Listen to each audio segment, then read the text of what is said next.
Hearing and a narrow vote over the weekend, Todd Blanche has taken the oath as permanent Attorney General. Blanche was sworn in by Emil Bove, a judge on the powerful Third Circuit Court of Appeals, who just 2 years ago served as Blanche's co-counsel defending Donald Trump across 3 criminal cases. Blanche and Bove both took top jobs in the Justice Department after Trump won re-election.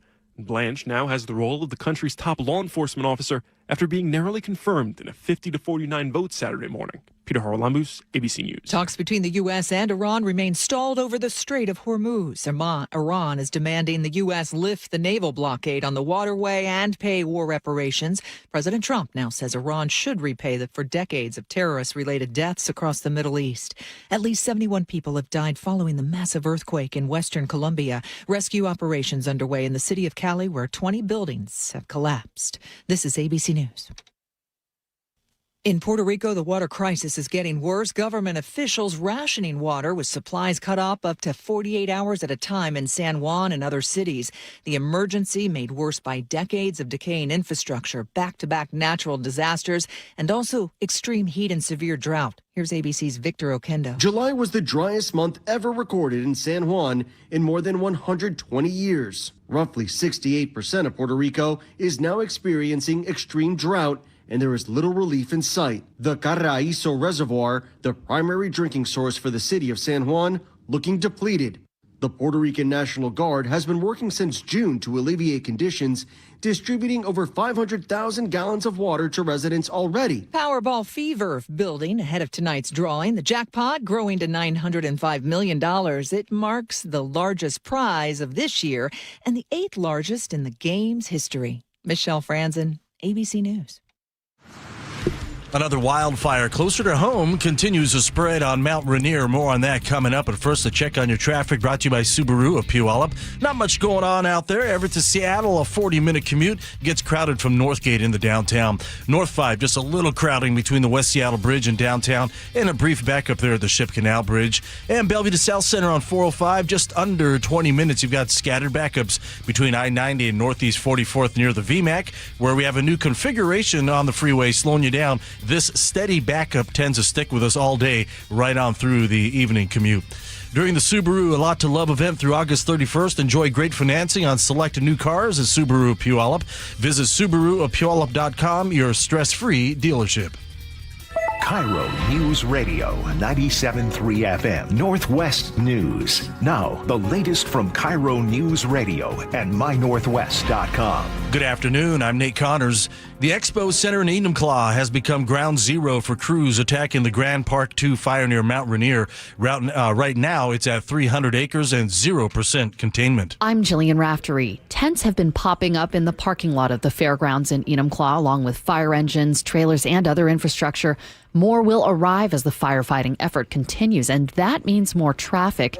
Meanwhile, airplanes have been dropping water on the fire, which is 3 miles north of Sunrise Visitor Center. Right now, we're told there's no risk to Greenwater, but the Sunrise area is closed, and so is the White River Campground, as well as the White River Road from Highway 410 to the White River Campground, and the Sunrise Road from the White River Campground to Sunrise. While hundreds of firefighters battle the Spokane complex fires, one firefighter is also coping with the devastating loss of her own. Stevens County firefighter A.J. DeLeo lost the home where she and her family had lived for 6 years. She tells KIRO 7 TV. The winds were right, we're uphill. It was gone. And so my priority was getting my family to safety, and luckily I have family that was able to take us in. Once that was taken care of, how do I help? DeLeo says she's grateful for the support of family and friends and remains committed to helping her community recover. According to the Washington Association of Sheriffs and Police Chiefs, crime rates declined across all categories in the state in 2025. With reduced reports of murders, violent crime, and property crime. In their report, there were 236 murders in Washington in 2025, representing a 21.6% decrease compared to 2024. Overall, crimes against persons decreased by 7.3%, with domestic violence continuing to account for nearly half of those offenses. Property crimes declined by by more than 21%, and violent crimes decreased by nearly 14% from 2024 to 2025. That's KIRO 7 TV's Jason Sloss reporting. The commute between Seattle and the east side brings overnight closures on 520 through most of the week.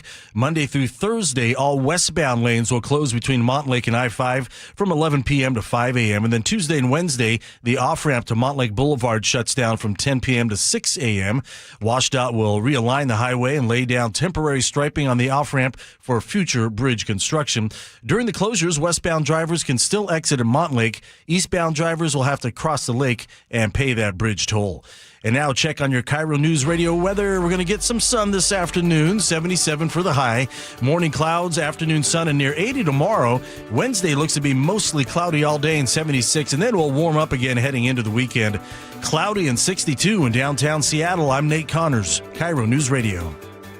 Your best source for local news, serving Western Washington and the world with the KIRO News Radio app. Always streaming live on your smart speakers. You're listening to KIRO News Radio, Northwest News. And now, it's time for the Jake and Spike Show on KIRO News Radio. With your hosts, Jake Skorheim and Spike O'Neill. Behold, a fiendish masterpiece! From the bowels of hell! Mondays, boy, I hate Mondays. They make me so steamed. Weekends, I go for the weekends. Son of a Welcome to the show. Happy Monday to everybody out there. I'm so glad to be back. Jake Skorheim here, sitting alongside Spike O'Neill. Welcome Spike, back, brother. Thank you. Glad to have you. Glad to be here. Look at that tan on this guy. I got a little sun. Nice. You got sunglass circles, I got, too. I love it. Smart. Yep. Protected your eyes. Try to. Can you tell I look like a raccoon? Got a raccoon look to me. Super fun week off. We're going to talk about that in just a little bit. Great. Because it actually Good. was some crazy travel stories, very National Lampoonsy. Anytime you get out there and see America, things are gonna happen. Took a road trip in the old family truckster. You think you hate it now. So we'll get into that a little bit at 12:30. It actually, it's going to dovetail really nicely from our question of the day, which we're going to get into in a little bit. Perfect. There was a story, I could not believe it when I read it, about an incident with a child, an unruly child, on a flight, and then what happened to that flight as a result of the unruly child. As a passenger on that plane, I don't know how those people didn't just revolt. Is that the right word? Yeah, it's exactly right. It's crazy. We'll get into that in just a couple minutes. We're going to start with some wildfire stuff. There's a bunch of wildfires happening. Obviously, you guys have been covering this for a few days. I drove through this in eastern Washington because we were out in Montana. That's right. You guys headed east. It was just, all of Spokane, all of Coeur d'Alene. That's right. You drove right through. We drove right through it. And it was like you were just in fog. You couldn't see. Usually in that area, it's all beautiful vistas and mountains. You just couldn't see anything. Wow. Just smoke everywhere. And then you're breathing in, and you notice after a couple of days, you kind of have a scratchy voice. Yeah, you do. Yep. And your eyes get to bugging a little bit. Yeah, my eyes got all red. My nose gets a little irritated after a few days in it. I get it terrible in smoke. I had it here, and it wasn't nearly as bad. Did you guys get a bunch week. here? We had some smoke. We had some couple dangerous days. Wednesday, Thursday, Friday, because it was a little bit warmer than usual. It's kind of nicer smokier than usual. Really. That's it all was you get. Beautiful suns. I can show you some pictures. It cleared out over the weekend though, but we knew that everything that we got this offshore wind that benefited us, but made it even worse. Yeah. Over in eastern Washington.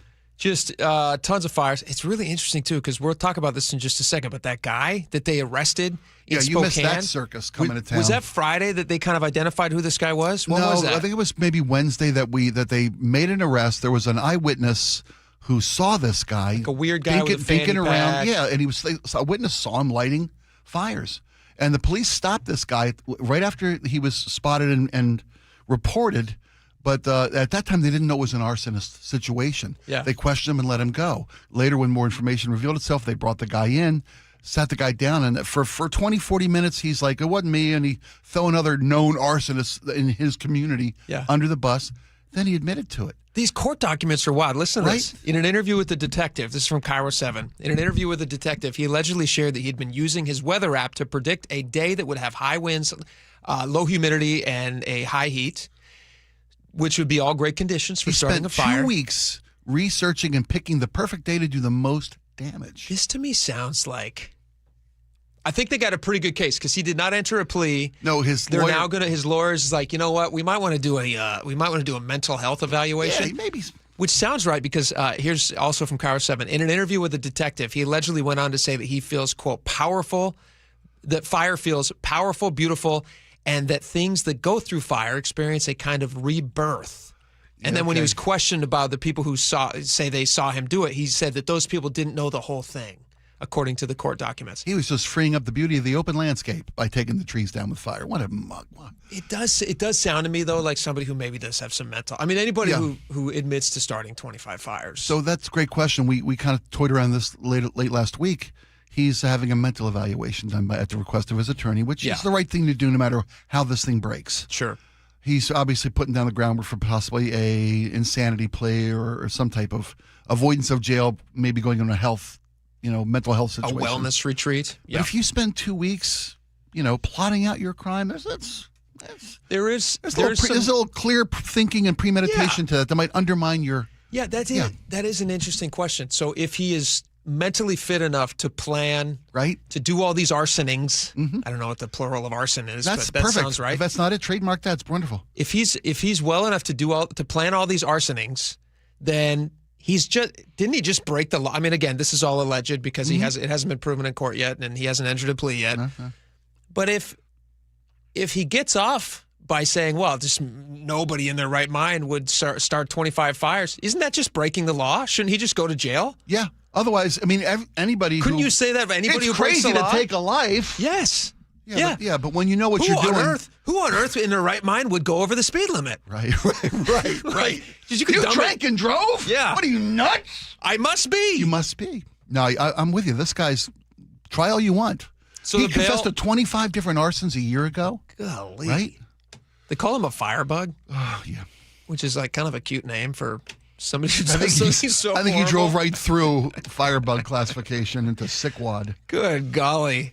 I mean, this to me sounds like, this is probably too far, but like I think about like Hannibal Lecter, somebody who's planning all these things. Fire is super damaging. Not only is it just damaging to, it's 63,000. Was it 63,000 people? Is that the number I saw here? 67,000 people. 67,000 evacuees. Had to evacuate in Spokane. Is the number 900 buildings? Over 900, the latest number on building structures lost, So is for like a pound for pound crime, it's one of the worst crimes that you could commit because it has such wide-ranging, what's the word I'm looking for? It's been a while since I've been on the air. So what's the word I'm looking for? Damage? Damage. Yeah, you go. Damage is the word. That's an elusive word. It can be an elusive word. We were talking about that last week as well. G was on here saying the guy should get life in prison. Think of all the lives he affected. You take out somebody's home and life savings and all these different things. Part of the punishment is based on what kind of damage you wrought with your decision to start a fire. The punishment fit the crime. Right. That's what they say. Exactly. But his is just a mental health eval. Everybody's getting off with mental health evals these days. I feel like everybody just goes mental health. Well, let me take a moment to stand up for those who have mental health issues because oftentimes it's a valid concern. I don't believe in it. Well. I don't. People have not this guy. Not this guy. I'm not saying this guy, but there are oftentimes. There's people out there who have talking to people who aren't there. Yeah, I understand that. But somebody who plans out 25 fires, I'd have a tough time evaluating this guy as criminally insane. I'd make him clean up. I love those judges that make criminals get out there and actually face not just sit in a jail cell or a padded whatever. Go clean it up. Go get out there with a shovel. Go meet victims. Go see folks who lost everything because of your power and rebirth. The problem is, and then you're forcing those people to confront this guy who's obviously, if guilty, quite monstrous. You wouldn't want to put them in a tough situation. I'd rather. That's why I'm not a judge. The families. Let's let the families be separate, and then he just cleans up the aftermath. Unless they want to have words with them. Oftentimes, victims get a chance to speak to their criminals. Prosecuted. You know what I would do? I would just have them go to dog parks and just pick up poop all day. No gloves. No bags. For a lifetime. For the rest of your life. You just pick up poop all day. But not on a nice day, only on rainy, soggy, wet days. That's great. I like this. Which is twofold. One, he's not going to be able to see nice things. Right. And two, he can't start any fires on a rainy day. Never get that smell off his hands, ever. And he'll never get the poop smell off his hands. Can we, by the way, the evacuees in Spokane are being allowed back into their properties now. That's good. But you've heard the warnings that our news updates have given. Stage 2 burn bans that you're talking about? No, I'm talking about the toxicity of the ash. Oh, yeah. That these folks are finally being permitted to go back into the burn areas to see just, if everything is indeed gone, if anything's salvageable. They have to wear protective suits, hazmat suits. Really? Because the ash of these fires contain what could likely be cancerous materials. Oh, that's horrible. Because everything burned. Everything Cars burned. burned in driveways, It's awful. in garages. It's awful. If you guys have any pictures or anything you want to share with us, you can send those to the Muckleshoot Casino Resort text line, 888-973-5476. We'll get some more on this a little bit later. We'll give some updates.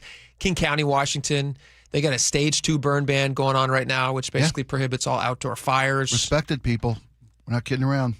We were in Montana, and we had first night we could have a fire. Second night, some burn ban kicked in. Oh, no kidding. And they said no fires. Luckily, we also brought a propane job along with us. Nice. So we still had the campfire feel. There you go. Without any of the And messy... some warm food. And some warm food. And less danger. There you go. That's what we made s'mores on.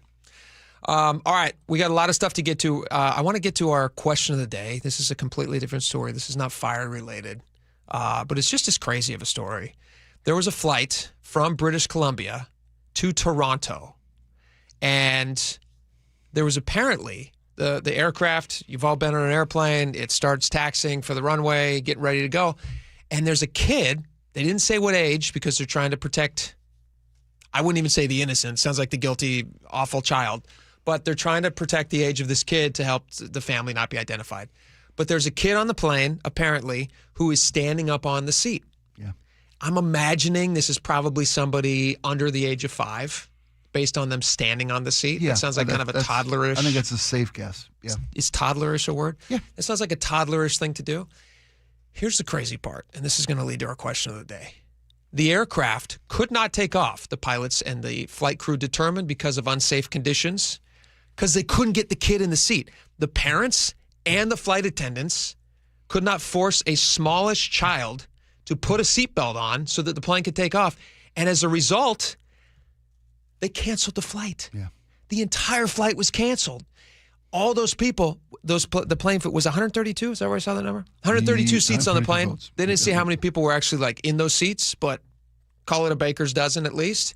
A bunch of adults who were trying to get somewhere to Toronto, they canceled the flight. And because it's in kind of a remote area and the flights only take off until 12:30 at night, and this was a late flight, they canceled the flight overnight. So the next available flight for those passengers was the following day. So as a parent, how is it possible that you wouldn't just there's just no way. If I'm sitting on this plane and I got road trip stories I'll tell you about in just a little bit. Yeah.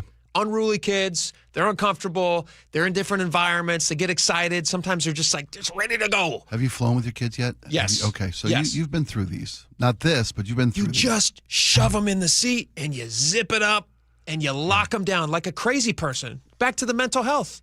These kids are nuts. They're kids. They're kids. You can't expect a kid to have the rational thought. That's right.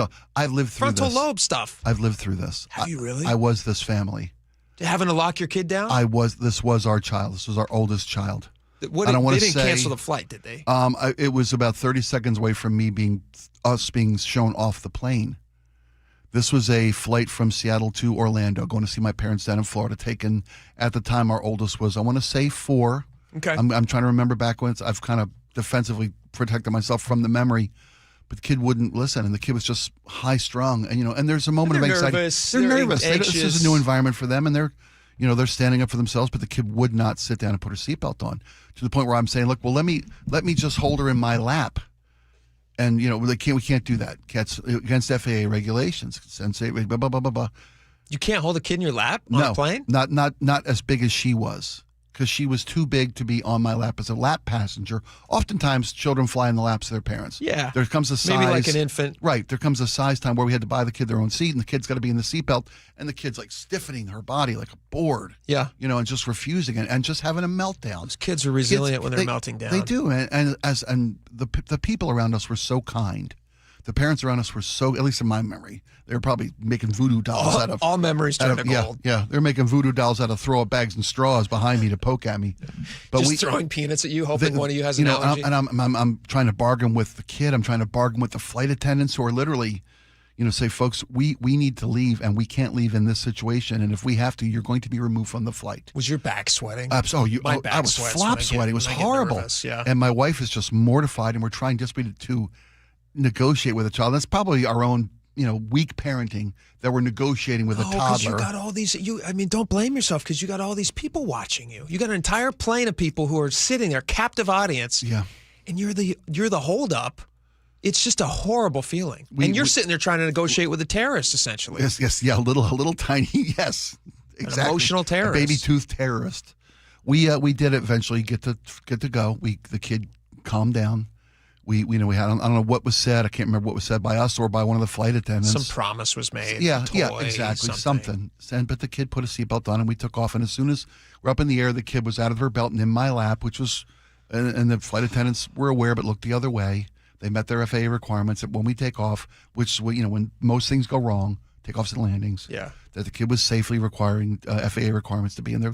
But I've been there where these parents are at. I feel so bad for these parents. Horrifying. I'm amazed that they didn't move this family off the flight. Yeah. As opposed to canceling the entire flight. That's the question that I had. What was the circumstance where they felt like we just can't kick the family off? Just kick the family off. I mean, you're ready to kick 132 people off if every seat was taken. Yes. I don't know how much accommodations you got over there in little tiny Victoria International Airport. Not many, apparently. They couldn't even get another flight out until the next day. Because it shuts down because they send home the flight crews at 11:30 at night. That to me is, if I was a passenger on that plane, can you imagine having to deboard a plane? Yes. You got to go collect your bags. You got to go find a hotel for the night, all because some little, family. I don't want to say nasty names to kids, but we're all thinking the same thing. We're also thinking that the parents, that's a major parental failure. It is, and I owned it as a this is us not having. But you figured it out. Yeah. You got that butt in the seat and you strapped them in. Although I don't know, we did, but I don't know that today's FAA is maybe as lenient. Because that lady knew, as soon as we take off, she's getting in my lap. Yeah. Maybe that was the bargain that was made. Just give me, as soon as we get up in the air, we get right in your dad's lap. But the kid was. I would just look the other way. It doesn't matter on a takeoff. You know what I mean? Like it's all like. Though it's funny because these days, worst case scenario, you don't. Employees of airlines can't have the same type of leeway that they used to have back. And we're talking this weekend a bunch of people about what law enforcement communities have to do these days. There were times, we were telling war stories, I was with the band this weekend, about cops pouring out your beer, and don't do this anymore. They wag a finger and send you on your way. Cops can't do this anymore. Guys in a car saying, you know what, you pull over and sleep it off, or can somebody else in the car drive it? They're not allowed to do that anymore. Thanks a lot, body cams. Well, and litigation, Yeah. If a cop shows some leeway and somebody goes on and does something terrible, if the flight attendant shows some leeway and heaven forbid something happens, next thing everybody's got lawyered up to the teeth. Here's the question, though. Here's the question of the day for the audience. I want to hear your crazy kid travel stories. Oh. Yours is wild. We don't even, no, I got a bunch of them. I remember the night my kid, we gave her some Benadryl, the little one, gave her some Benadryl thinking they'd sleep through the flight, and it completely flipped over in 360, and she was wired for business. Is that a thing? Overnight. You don't know how it's going to happen? We were used to. I just assume it puts them to sleep. So did we. This kid was marching back and forth across 3 different tray tables the entirety of a red-eye flight. That must have been fun for the other passengers. I'm buying drinks for everybody within a 3-row radius of us. Getting liquored up on my dime. We're already getting some good suggestions in. Hit us up at 888-973-5476. Muckleshoot Casino Resort text line. Let's get back to these at 1:30 with your question of the day. Crazy kid travel stories. Also, just some advice for parents. Secrets. Yeah. And also, I don't know which parent needs to hear this. Maybe I'm speaking to myself a couple days ago, but good job, parents, for taking your kids out and trying to give them experiences. Yeah. It's a crazy world out there, and these kids, they're going to have those memories for a lifetime. So even though it's tough, your first elk this weekend?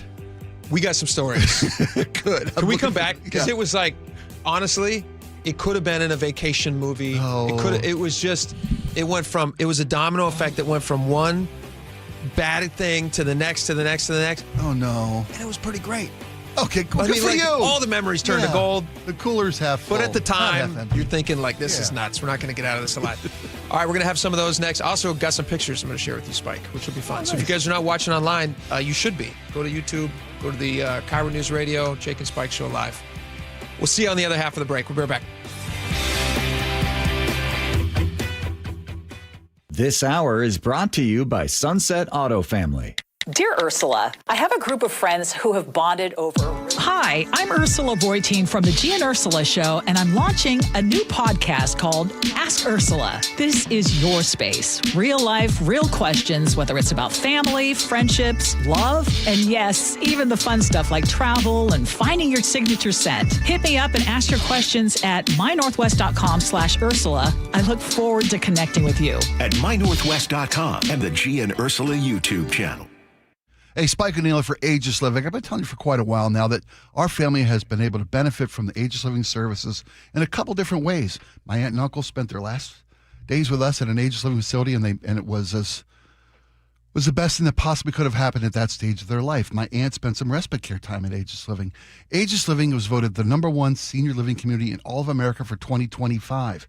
Seniorly Magazine analyzed a half a million reviews, over 60,000 communities nationwide, and Aegis was rated #1.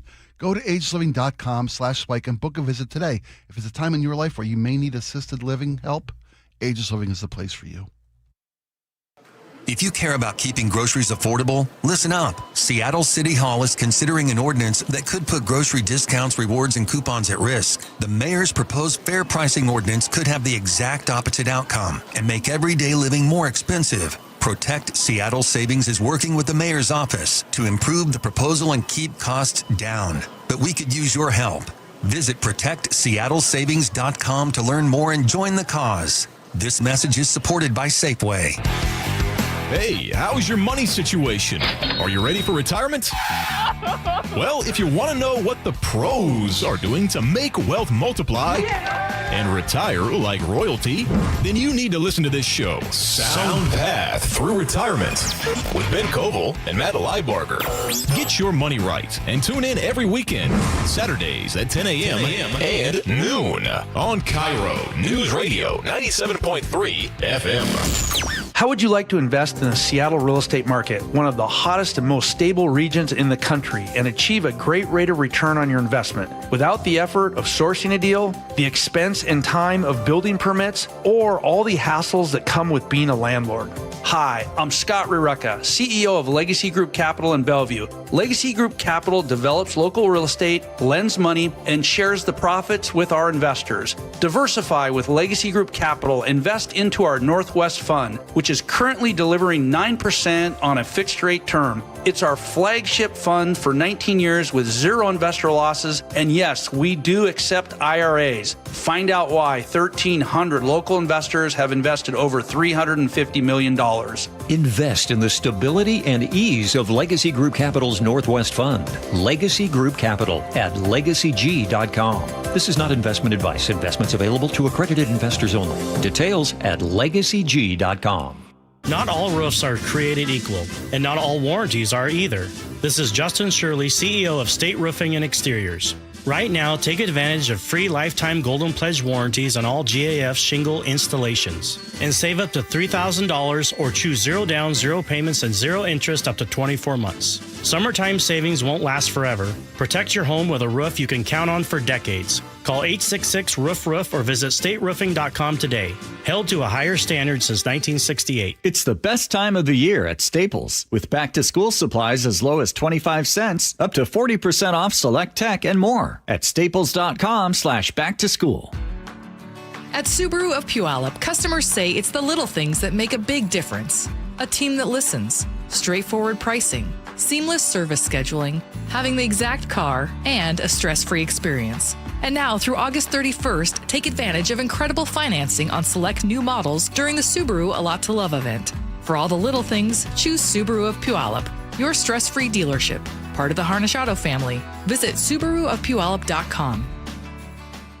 Certain industries expose workers to hazardous chemicals. If you worked in a paper or pulp mill, or in aircraft manufacturing or painting at Boeing, and have a child born with birth defects, your child may be entitled to legal damages as a result of your exposure to such chemicals. Birth defects have been linked to toxic chemicals, metals, and solvents used in these industries. If your child was born with brain or spinal cord damage, organ or limb malformations, blindness, cerebral palsy, genetic damage, or other birth defects, and you're a past or present worker in a paper or pulp mill, aircraft manufacturing, or painting, contact us now toll-free at 1-866-99-TOXIC. Your children may be entitled to legal damages. If you're a past or present worker in a paper or pulp mill or aircraft manufacturing or painting at Boeing and your child has a birth defect, call toll-free at 1-866-99-TOXIC. Your call is confidential. 1-866-99-TOXIC. Message authorized by Weinstein Cajano, 600 University Street, Suite 1620, Seattle, Washington.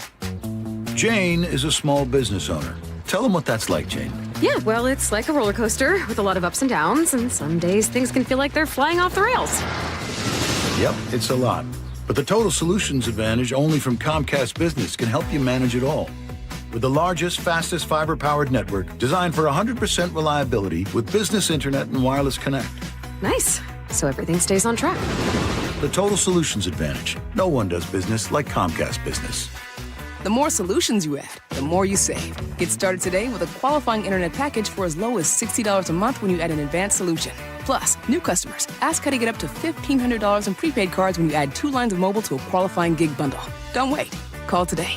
Limited time offer. Restrictions apply. New customers only. 1-year agreement, paperless billing, and automatic payments with bank account required. $60 offer requires 300 meg internet, security edge, and additional qualifying service. Equipment, taxes, and fees extra. Prepaid card offers end 9/13/2026. Guys, your testosterone level impacts your energy, drive, weight, hair loss, and even ED. Revive Men's Health Seattle will check your T level for free. For your free T level check, exam, and consultation, call 206-529-1111 or visit revivemenshealth.com. KIRO News Radio, 97.3 FM, Northwest News. Now, the latest from KIRO News Radio and mynorthwest.com. Good afternoon. I'm Nate Connors. As we monitor dangerous fires across the state in Spokane and now in Mount Rainier National Park, there are alarm bells ringing on the west side of the state about fire danger. We're dry. We're ready to burn. That is the problem. KIRO News Radio meteorologist Ted Beener tells Seattle's Morning News. You got a fire in one place and the wind's blowing. Guess what? The embers, they flow through the air and go downstream to another place and start a new fire. And that can happen here, particularly in our urban areas. Near Spokane, crews are gaining ground on several major fires, and thousands of people have been allowed to return home. Boeing is making a big move into the future of aviation. The company says it's selling 3 of its businesses to Archer Aviation, which is developing electric and autonomous aircraft. The deal includes Whisk Aero, drone maker In Situ, and SkyGrid. Boeing will also invest in Archer and keep working with the company on autonomous flight technology. The deal is expected to close by the end of the year. The University of Washington has received the largest charitable grant in its history. The Gates Foundation is providing more than $540 million over the next decade to support the Institute for Health Metrics and Evaluation. The funding will help expand the global burden of disease study from about 900 locations worldwide to nearly 5,000, giving governments and health leaders more detailed data to guide policy and spending decisions. Seattle police are investigating a deadly overnight shooting in West Seattle's High Point neighborhood. SPD says just after midnight, a 28-year-old man with a gunshot wound to the chest was driven to the 2700 block of First Avenue South, then taken to Harborview Medical Center. Unfortunately, he succumbed to his injuries. SPD Detective Shane Weatherford says a motive and suspect are still unclear. Detectives are still working to determine that. The investigation is ongoing and active. Anyone with information should call 911. James Lynch, KIRO News Radio. A look at Wall Street. The big 3 are in the red due to oil prices climbing. The Dow down 177, S&P 500 down 8, NASDAQ down 78. Now check out your traffic in Renton, northbound 405. We're bumper to bumper through those S-curves up to Northeast 44th, where we recently cleared a crash. South Center to Bellevue right now is going to take you 35 minutes. That's a good 15, 20-minute delay. Bellevue to South Center, just under 25 minutes. It's crowded from South Bellevue to the VMAC. North 5 heading into Seattle. We've got scattered backups from the Michigan Curve to the Ship Canal Bridge. 20 minutes gets you through this. South 5 slows from Northgate in the downtown. Plan on 20 minutes from Linwood. And heading into Thurston County, South 5, we've got scattered backups between Nisqually and Olympia. Tacoma to Olympia pushing 45 minutes. Your KIRO News Radio weather, a cloudy start to our day, but this will begin to clear in the next hour or so, and we should see a mostly sunny afternoon, high around 77. We'll repeat this forecast tomorrow near 80, back to the mid-70s and mostly cloudy on Wednesday, and then we'll rebound, clear out, and warm up heading into the weekend. 63 and mostly cloudy in downtown Seattle. I'm Nate Connors, KIRO News Radio. Your best source for local news. You're listening to KIRO News Radio, Northwest News.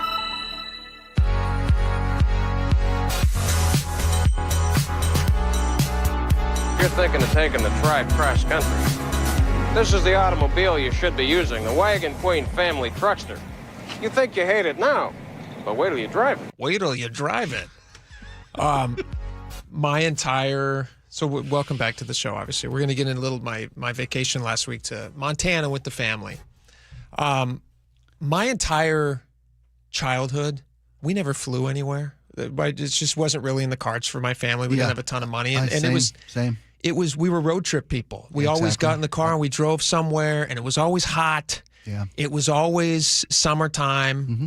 And those are some of the best memories that I've ever had in life. And I just think those are core memories. My parents would put us in the car before sunrise in our pajamas. Same. We would wake up at the beach, put our trunks on, go play in Ocean City, Maryland. Magically, you'd be there. Shower with a hose next to the boardwalk.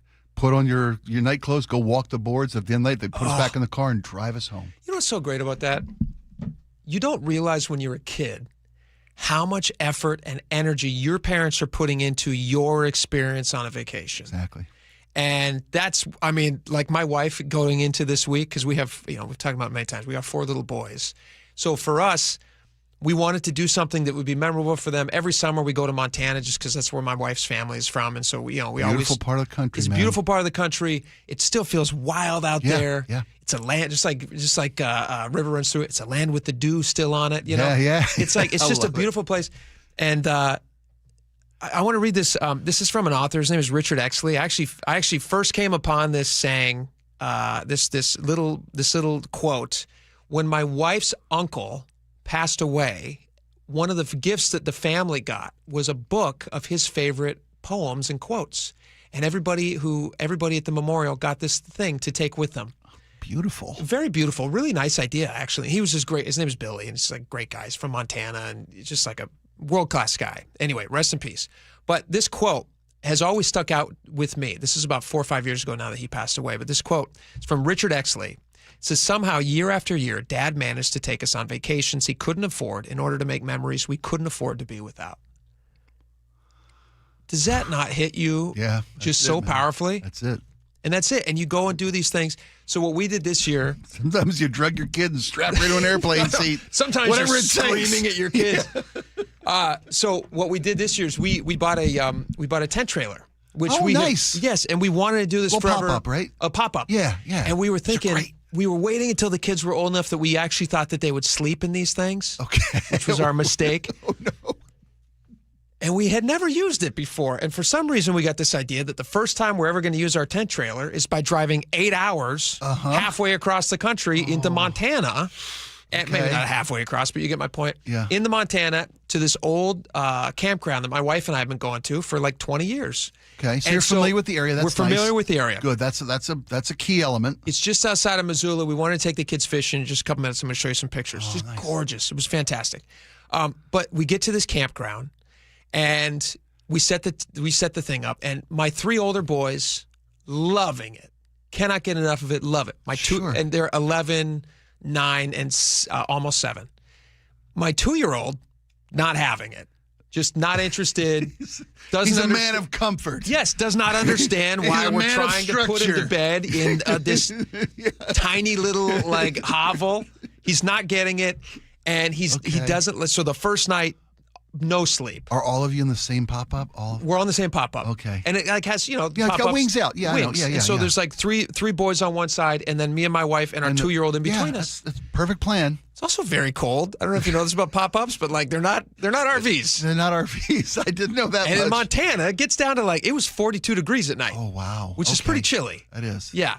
So we survived it. It was fine. First night, didn't sleep. Second night, slept pretty great because everybody was so exhausted. Yeah, after 48 hours, but then we started getting into it, started enjoying ourselves. Yeah, you get a rhythm. And getting a rhythm. Yeah. And then at some point, my wife, there's we're at a campground, and there's a bathroom area. Sure. Where they have a shower. Somebody can go nice shower. state facility. Yes. Yeah. Beautiful. It was actually a private campground that did this, but it was still I get a good spot. Yeah.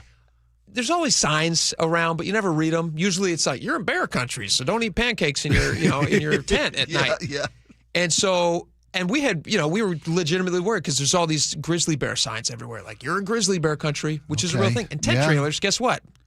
Bears don't care about a tent trailer. It's just like a wrapper on a candy bar to a bear, man. Yeah, 100%. Yeah, it is. And they're happy to go in and get whatever's in there. Sure are. So anyway, we're kind of nervous about that, but for whatever reason, we don't read the signage on the bathroom. Okay. So my wife comes back after like a day and a half, maybe 2 nights we're there, and she finally reads the sign. And we've been, it's on well water, this area. And the sign says, just want to let everybody know that we had an E. coli scare. Our well water has tested positive for E. coli, and so make sure you're boiling everything, which we weren't. And bring the music down a little bit. We're not quite there yet. And so the he didn't want to hear about the E. coli. He doesn't want to hear about the E. coli. Oh my gosh, you'll be okay. Everyone's fine. Everyone's fine. But it's like you could definitely get some bathroom issues from it. And then on top of that, so we find out the E. coli. Later that afternoon, we're taking a little walk by the river, and my 2-year-old, a giant bee flies right into his ear. He's never been stung before, and it flies right into his ear and stings him in his inner ear. Oh, no. He is freaking out, as anybody would. Yeah. And then and we're all worried because we're like in the middle of nowhere. Right. There's no, I mean, I guess we're like a stone's throw from Missoula, so we could have driven into a pretty good hospital if we needed to, but it's probably an hour away. And so we're sitting there watching, like, all right, is he going to have an allergic reaction to this thing? And his ear, of course, like starts puffing up like crazy. Sure. But that's kind of to be expected. So we weathered that. First kid, you're in the hospital. Fourth kid, you're like, we'll watch it. So that was good. Parental experience is a good thing. So that we weather that storm. Yeah. So my wife is taking care of my 2-year-old with a big giant fat ear in the tent trailer. They're just chilling out. My older sons are like, hey, let's go and take a swim in the river. And so we decide to go and take a swim in the river. Super hot. It's like 90 degrees. So we get into the water. And one thing you don't think about in Washington, thank God, is snakes. Because we don't have poisonous snakes in Washington. I guess Eastern Washington there's some. But where we live here, we don't worry about poisonous snakes. But in Montana, they're just everywhere. You just have to worry about them all the time. So 2 of my sons are out swimming, and my third is kind of waiting in the shallower area, and he looks over and he goes, snake! And he screams, and I think he's just seeing a stick or something. And there is a legit snake swimming towards my kids in the water. Dude. Craziness. So we've got E. coli, we've got bee stings, we've got snakes in the water. They have, and do you know what they have in Montana is water moccasins. Moccasins, yeah. Super dangerous. Yeah. Now, I don't know what the snake was, but it was close enough that I could see it. It didn't look super poisonous. It was kind of smallish. He was smiling, wasn't he? Yeah, but he was kind of like laughing at us. He goes, you guys are the bee sting people, right? So we all jump out of the water. We're like, all right, let's take a step back. And we shifted over to fishing, which is the reason we went. And here's some pictures of the, this isn't the Rock Creek River. Oh my gosh, look at that. Yeah, it's beautiful. This is my 11-year-old. This is the kind of place where you literally like take your shoes off and you wade into the river and you start fishing. This is my 11-year-old fishing. And then the next picture is my 9-year-old and my 6-year-old. They're out on this rock. I mean, they look like, what's the Andy Griffith? Oh, it looks like Opie. Opie and They Andy. got their shoes off and their pants rolled up. Exactly. And we're fishing, and it was just beautiful. And it just reminded me, it's like I felt on the way home, we survived everything. We've survived bee stings. Your boys okay? E. The coli. ears okay? Everybody's fine. Nobody's had any of the... No, everybody's good. Montana's revenge, as they call it. Yeah, exactly. God. And it was just, I was reminded again of that Richard Exley saying, year after year, Dad managed to take us on vacations he couldn't afford in order to make memories we couldn't afford to be without. Your boys remember that, and so will you for the rest of your lives. For the rest of our lives. Like I was telling the kids that night, I was like, that snake thing you're all scared of? Yeah. You're going to be telling the stories of this is family lore now. Yeah. And you make those on vacation. And it was, it was magical. It was really great. You should have stopped one of those little roadside trinket stands, bought a snake skin. Snake. Here he is. This is what we did. What we got. Swim at my kids. And within 5 years, they wouldn't remember the truth. No. That's great. Anyway, I'm all right. glad you guys are back. I'm glad you had a great time. Thank you. Beautiful. Man. Thank you. Couldn't recommend it highly enough. I want to hear your stories. We're doing, 1:30, we're doing just crazy kid travel stories as our question of the day. So 888-973-5476. If you guys have any of those, snakes, E. coli, bee stings, whatever you got, send them our way. We'll read some of those at 1:30. All right. Coming up next, 30 cats on an abandoned boat. Yeah. Off Point Defiance. I got so many questions. I got a lot of questions about this. Yeah. We'll give you the details, and it's just crazy. We got some audio from this, and we got more questions than answers, but we'll get into that next. All right, stick around. Be right back. A wildfire disaster unfolding just east of us. The Spokane fires destroyed hundreds of homes and forced tens of thousands to evacuate. Unprecedented stories of loss, devastation, and heartbreak. It was a beautiful home. It really was. And there was a lot of terror because it's loud, it's hot. Join KIRO News Radio in doing whatever you can for our neighbors in Spokane. See how you can help at mynorthwest.com. Hey, Jake Skorheim here. Beat the rain and beat the mad rush. Valentine Roofing is now offering priority scheduling for your roof replacement. When you call Valentine Roofing today, they can get your job started within 3 weeks of signing the agreement. And they make the process so simple. You're going to receive an estimate with transparent pricing and options that fit your needs in about an hour. So call 206 Roofing to schedule your free estimate. That's 206 Roofing. And remember, when you see the red Valentine van, you know your home is in good hands. This is it. These are the nights. The ones where you laugh until you can't anymore. And smile until your head hits the pillow. Where everything feels just right. Because it is. Muckleshoot Casino Resort. Must be 21 and over. Please gamble responsibly. When you see this in your kitchen, The stainless steel fridge is covered in fingerprints. you hear this. Leslie, people are going to think you were raised in a barn or by wolves, or raised in a barn by wolves. Fortunately, Wyman Stainless Steel 3-in-1 cleans, shines, and protects to give you the best shine. A spray and a wipe will have your fridge shining like a mirror. Wow, my fridge looks brand new. Your fridge looks amazing, Leslie. Sorry, I was being a little dramatic earlier. Your kitchen says a lot about you. Let it brag with Wyman. Pump up the volume. Business moves fast. Orders roll in, deadlines close in. When you ship with USPS Ground Advantage, you can keep up with confidence. Every package stays in our secure network from dock to door. And with nationwide reach, dependable tracking, and upfront affordable pricing, you get built-in peace of mind.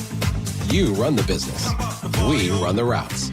Visit USPS.com/Ground Advantage to learn more. Workdays work better with food. And not just any food, the good stuff. That's why there's Easy Cater, the workplace food platform where you can order from a huge variety of great restaurants for any group size, anytime, anywhere, all in one place. Whether it's gourmet deli trays for the client meeting, spicy noodles for the night shift, tacos for the weekend crew, or a big box of brownies to tell your team, thank you. Just use Easy Cater, one platform to feed them all and feed them well. Start an order at easycater.com. When I hit my 50s, I felt like things were slowing down. This is Sandra's Metamucil story. I started taking Metamucil for digestion, but had no idea it would impact so much more. Not only did Metamucil help me feel more regular, but my heart health saw the benefits too. Metamucil, one simple routine, 4 health benefits. Digestive health starts here. Go to metamucil.com for more details. Guys, I'll never forget the first time I saw somebody get results at our clinic. He was an 81-year-old man who hadn't been intimate with his wife in over 8 years. Viagra had stopped working for him, and he was desperate for help. After several treatments, he walked into my office and told me he couldn't believe the results. Needless to say, this was a very happy man. This man made me a believer in what we do. He had taken pills for years, but he had never fixed the problem. When he came to us, we fixed the problem. Our treatment does what no pill can do. So give West Coast Men's Health a call today. Speak with our clinic manager. Ask him any question you like, how it works, the science behind it, and even the cost. Change your life today, like the thousands of men who already have. In addition to treating ED and Peyronie's disease, we now offer testosterone replacement therapy. With clinics in Redmond and Tacoma, call 206-519-6541. 206-519-6541. Online at westcoastmenshealth.com. What if you could have the most reliable fiber-powered Wi-Fi? And get this, what if you could keep it at the same price for 5 years guaranteed? Now through August 24th, new Xfinity customers can get our best price on gig Wi-Fi this summer before it disappears. Just $50 a month for 5 years. No annual contracts, no hidden fees, and our best equipment included. Plus, get online in minutes with same-day Wi-Fi. It's Wi-Fi that finds and fixes problems before you even notice them. like super intelligent Wi-Fi with a 6th sense. Plus, it keeps you protected from online threats. And get Peacock Premium included for 2 years. Lock in your price and unlock the possibilities. Get it now at Xfinity.com. Xfinity. Imagine that. Restrictions apply. Requires paperless billing and autopay with stored bank account. Taxes and fees extra. Speeds vary. Use of fiber coaxial cable. Learn more at Xfinity.com/same-day Wi-Fi. We meet by accident, fixing every last bit. Accurate Auto Body. If you've been in an auto accident, you have the right to take your vehicle to any repair facility. Accurate Auto Body has been family owned and operated since 1994, and they work for you, not your insurance company. Your insurance company may not love them, but you will, because We meet by accident, fixing every last bit. Accurate Auto Body. All right, welcome back to the show. This story, actually, I have a lot of questions about this story. When I first saw this headline, 30 cats found, this is in Tacoma, 30 cats survived on an abandoned boat. I assumed that the boat was tied off to a dock and that the cats must have found their way onto the boat via the dock. You know, like they're down there looking for fish scraps or something. I had the exact same thought. But this How does was this like- happen, you ask yourself? But this is a boat that's more like tied off. Yeah, anchored. Yep. Off of the dock. Like the cats would have had, like, how did they get out there? It's And how'd called they- Owen Beach, just off the northern tip of Point Defiance Park. Yeah. And the Tacoma police were alerted to people who went by the boat. They're like, there's a lot of cats on that boat. Neighbors were seeing this as people travel by. There's a marina close by. Yeah, also at night, I don't know if you spend much time next to marinas, but at night when there's not a lot of, road traffic and there's just a lot of noise, water is the perfect carrier for noise. So if there's cats out there making noise and just howling and doing what cats do, especially like cats in 30 heat, of them on 30 a boat, of them, maybe hungry. party boat. Party. You could hear those cats probably from the shore, would be my guess. People are like, is there cats out there? It's a catfish. No, just joking. But like that would be something that would be very noticeable to people. So they call this in. Tacoma police send out. Pierce County Animal Patrol. Pierce County Animal Patrol goes out and looks. They're like, there's much cats is on this abandoned boat. But my question is, how'd they get there? Was it just 2 cats that were left there originally? No way. There's no way. And then they just started having a ton of kittens? Well, they wouldn't have survived. They're assuming they know now who owns the boat. Okay. It was registered to a person. They're trying to reach out and find that person, ask them what's going on here. Neighbors suspect that these cats had been being brought food and water. Okay. Because there's no way. You got it. Yeah, there's no way 30 cats. I mean, it's not like you said. If it's at a dock, they come, they go. Sure. They found their way on an abandoned boat. These cats are They not spread out the word. They're Party not, barge. They're not swimming out to that boat. No, they're not taking a little cat dinghy out to the boat. No. People are coming to this boat with food and water. Yeah. And it doesn't mean that that's the owners either. I mean, maybe somebody who saw what was going on, they knew the boat was abandoned.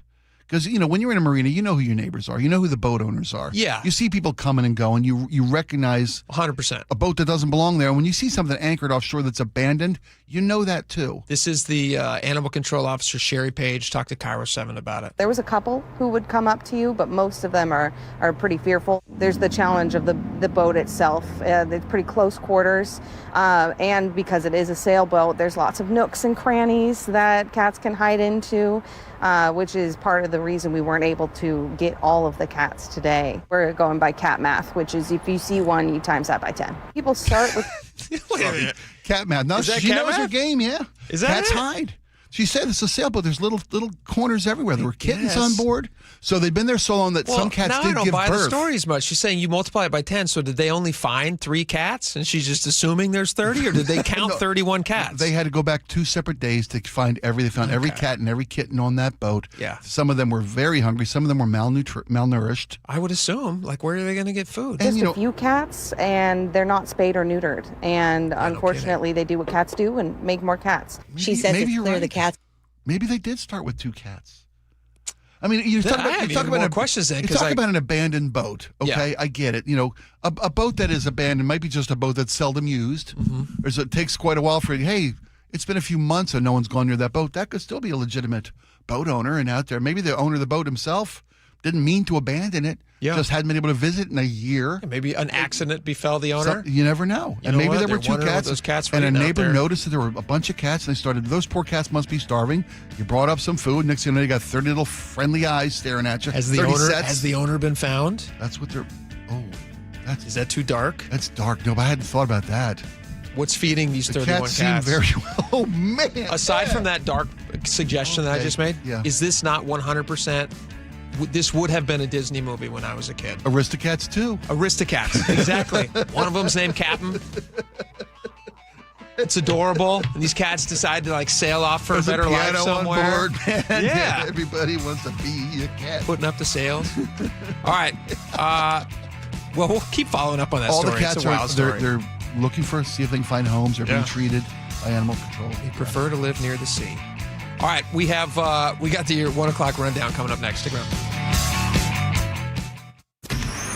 Choke Points with Chris Sullivan. With Choke Points, we try to answer listeners' questions. It can be as simple as a neighborhood stop sign, or it can be as big as the budget for transportation. I don't care. I'll find the answer for you. It's really easy to get a hold of me at mynorthwest.com. We have a direct link there that gets right to me. You can also do it in the app. You can hit me up on the text line. Choke Points, presented by Carter Subaru. Tuesdays and Thursdays on KIRO Newsradio 97.3 FM. This is a special alert to all Americans who own a vehicle with less than 200,000 miles with an auto warranty about to expire or with no warranty coverage at all. Due to a decline in the economy, CarShield is announcing a low-cost month-to-month vehicle protection plan that is now available to the public to save any driver out-of-pocket expenses on future auto repairs. Call now to find out how you can pay almost nothing for covered auto repairs. Yes, you heard that correctly. Pay almost nothing for covered auto repairs. An open phone line has been established for all drivers to call for a free quick quote. Call 800-330-8323 now. Drivers who are covered will not have to pay for covered repairs again. This protection plan is at an all-time low. Additionally, drivers who activate this vehicle protection today will also receive free roadside assistance, free towing, and car rental options at no additional cost. Call us for your free quick quote today. 800-330-8323. That's 800-330-8323. What do you have to lose? Call 800-330-8323. Again, 800-330-8323. If you care about keeping groceries affordable, listen up. Seattle City Hall is considering an ordinance that could put grocery discounts, rewards, and coupons at risk. The mayor's proposed fair pricing ordinance could have the exact opposite outcome and make everyday living more expensive. Protect Seattle Savings is working with the mayor's office to improve the proposal and keep costs down. But we could use your help. Visit protectseattlesavings.com to learn more and join the cause. This message is supported by Safeway. Someone had a birthday. Yep, 50. Can't believe it. 50 years of wisdom. Great segue. We have a health reminder from the CDC. Pneumococcal vaccination is recommended for adults 50 or older. Says here, we're over 6 times more likely to be hospitalized with pneumococcal pneumonia than adults under 50. I don't love those odds. Same. Look what I found. Pfizer's Prevnar 20 is proven to help protect adults against pneumococcal pneumonia and invasive pneumococcal disease in just 1 dose. And millions have already gotten it. Continued approval may depend on a supportive study. Don't get Prevnar 20 if you have a severe allergy to its ingredients. A weakened immune system may lower your response. Common side effects include injection site pain and swelling, fatigue, headache, muscle, and joint pain. For full prescribing information, please call 1-855-213-2138. Visit Prevnar20.com or talk to your doctor or pharmacist. I'm on Prevnar20.com now, scheduling my appointment. Good idea. And happy 50th. Progressive knows when it's 3 a.m. and you can't sleep, your mind starts racing, asking the big questions. Why doesn't glue stick to the inside of the bottle? How come you never see baby pigeons? Am I breathing weird right now, or have I always breathed like this? Progressive can't help with those questions. But if the question keeping you up at night is about your insurance, rest assured, we're here online when you need us, 24/7, 365. But seriously, where are all the baby pigeons? Progressive Casualty Insurance Company and affiliates, not available in all states or situations. Tired of hearing scary radio ads about the IRS? Tax Relief Advocates is different.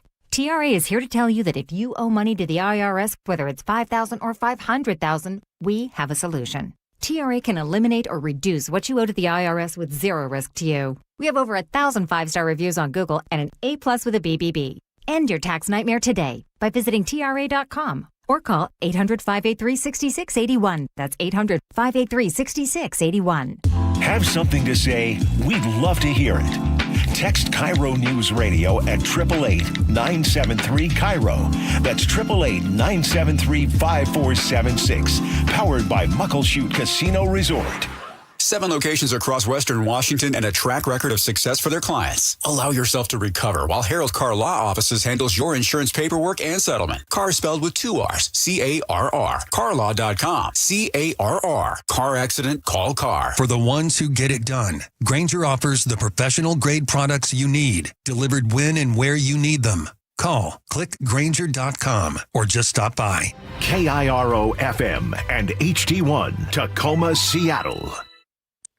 ABC News, I'm Michelle Franzen. At the White House, President Trump signing an executive order recommending childhood vaccine schedules for measles, mumps, and rubella, or MMR, be split into 3 separate shots. President Trump EO also recommends child immunization protection for 11 diseases. That's a decrease from 18 diseases recommended by the CDC in 2024. Vaccinations for hepatitis B, COVID-19, and influenza, among others, are no longer recommended for all children.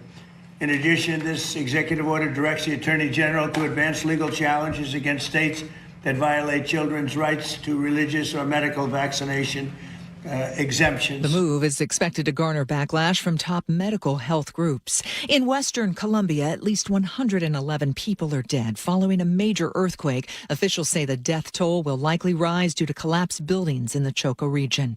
And on Wall Street, stocks are down this hour. This is ABC News. 2 new cyber incidents involving public systems have been reported. In Suisun City in the San Francisco Bay Area, a state of emergency has been declared after malicious software infected computers that run 911 call routing, police and fire dispatch, city services, and records. The city saying to contain the threat and preserve evidence, it shut down its entire IT network. In Oregon, the state is now confirming a cyber incident in July that included unauthorized access to technology used by a drinking water provider, and the state is assessing any impact on public systems in Oregon. Alex Stone, ABC News. Federal investigators say Iran may be behind earlier incidents reported across multiple states. The recall of jalapeno peppers, possibly tainted with salmonella, now widening. Stores including Kroger, H-E-B, Walmart, and Albertsons are rushing to remove the peppers. Taylor Farms says it got the jalapenos from Coast Citrus distributors and no longer gets them. The FDA says it's impacted 375 people sick. Progress is being made to the Spokane wildfires. More on that coming up. But first, your KIRO News Radio traffic brought to you by the KIRO Newsradio app. We're seeing typical backups as we start off the 1 o'clock hour. Excuse me, for the most part. South 5 slows from Northgate in the downtown. 25-minute trip from Linwood. North 5 got scattered backups from the Michigan Curve to the Ship Canal Bridge. Bellevue to South Center, we've improved to just 20 minutes. It's crowded from I-90 to the VMAC, and then it opens up right away for you. In Tacoma, South 5 at the exit to westbound 16, disabled vehicle partially blocking that off-ramp. Down in heading into Thurston County, South 5 scattered backups between Lacey and Olympia, starting near Cabela's. Tacoma to Olympia, a 45-minute trip. And we've got big backups heading to the Hood Canal Bridge from a recent marine crossing. Text APP to 888-973-5476 and download the KIRO News Radio app. Listen to your favorite shows and get the latest news and updates sent straight to your phone. KIRO News Radio, 97.3 FM, Northwest News. Now, the latest from KIRO News Radio and mynorthwest.com. Good afternoon, I'm Nate Connors. Some of the Level 3 Go Now evacuation orders are being scaled back in Spokane as crews continue to battle 3 devastating wildfires. This woman, who is sifting through the rubble in her home, tells KIRO 7 what it was like as the fire closed in. Look around. I mean, this isn't any place somebody should be if they don't have to be. You could see that the entire neighborhood was on fire. Protective gear is being put outside each home. Officials say the ash could contain cancer-causing chemicals. The Washington State Patrol is investigating a fatal auto pedestrian crash on I-5 near 272nd and Federal Way. It happened just after midnight. Trooper Rick Johnson says a 33-year-old Seattle woman reportedly jumped from a moving car and was struck by another vehicle. The second vehicle that struck the individual was related or friends or something. Northbound lanes were blocked for hours overnight while the State Patrol tried to piece together what happened. Federal prosecutors say the final member of a COVID relief fraud ring has now been convicted in Seattle. A jury found 48-year-old Jari Cunningham of Houston guilty of wire fraud and money laundering for helping steal pandemic assistance funds.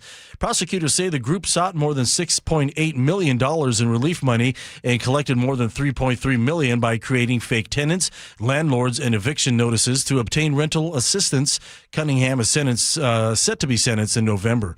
Getting around Bellevue just got a little easier. The city has partnered with Lime to launch a new shared e-bike and e-scooter program starting today. An initial fleet of 500 devices, including scooters, e-bikes, and seated gliders, will be available throughout the city. City leaders say the program is designed to help connect people to buses and light rail while reducing traffic congestion. Security was a major focus this weekend at Seattle's Capitol Hill Block Party, which wrapped up Sunday night.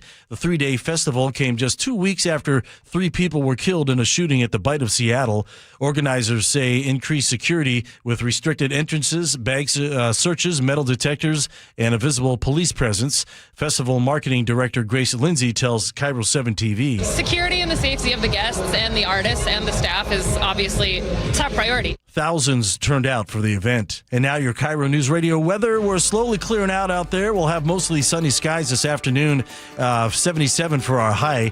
Near 80 tomorrow. Wednesday will cloud up and dip back to the mid-70s. Then mostly sunny heading into the weekend. 80 Thursday, 85 Friday and Saturday. Mostly cloudy and 64 in downtown Seattle. I'm Nate Connors, KIRO News Radio. Your best source for local news, serving Western Washington and the world with a KIRO Newsradio app. Always streaming live on your smart speakers. You're listening to KIRO News Radio, Northwest News. And now, it's time for the Jake and Spike Show on KIRO News Radio. With your hosts, Jake Skorheim and Spike O'Neill. Welcome back to the show. 1 hour down, 2 hours to go. Top of the 1 o'clock hour, we do the 1 o'clock rundown, which is the top stories coast to coast. This is what people are clicking on. Whatever the most viewed stories are, we don't even really choose these. Everybody chooses these we go to all the various sites and we somehow figure out what are the top 3 stories across all of the internet. And the 3 top stories today are, number 1, that almost sounded like a Jeopardy category. Number 1, the Columbia earthquake. This is the big one that people are talking about. Did you see videos of this? Yeah, it's horrifying. Just at the very start of the show, this was I believe just this morning this happened. This is in Western Columbia, 7.4 magnitude earthquake. Right now, the death toll, they say, is around 111 people. I imagine that number is probably going to climb. They're still sifting through the debris. And as we're getting on the air, we're just about to start the show, we're watching video on the different monitors we have in here. Pretty wild, because it's like Street View, lady walking with her baby, and all the buildings just start shaking. 5, 6-story buildings start undulating, I think that's called. 5, 6, 10 feet up and down, side to side buildings just top shaking until they fall over. Like a house of cards, they just fall over. Showed one series of shots from inside a large structure, almost like a shopping mall type. Oof. Big multi-story inside, and you could just see the thing swaying back and forth. Big pieces of buildings collapsing. It says 110 dead so far. Horrific tragedy. And as these things often do in countries where building codes are laxer than we have here in the United States, and people are missing, and then there's a search effort that's going to go on, of course, as it should. Probably international response to this, as it should be. But these tolls rise. We had Kumamoto earthquake in Japan a little over a week ago. Mm-hmm. Oh, yeah, that's right. Right, 6.8, I believe that was. And as that toll climbed, as they found people who they didn't rescue in time. Remember? Yeah. This is from the AP. They say Columbia's Pacific region around the quake's epicenter lies along the Ring of Fire, which I think most people have probably heard of. That's the Pacific Ocean seismic fault encircling the Pacific Ocean. This is where most of the world's earthquakes apparently occur. And in this specific region, this is in the Choco region. Choco? Is that right? I think that's right. CHOCO? I guess it's one of the poorest regions in Colombia.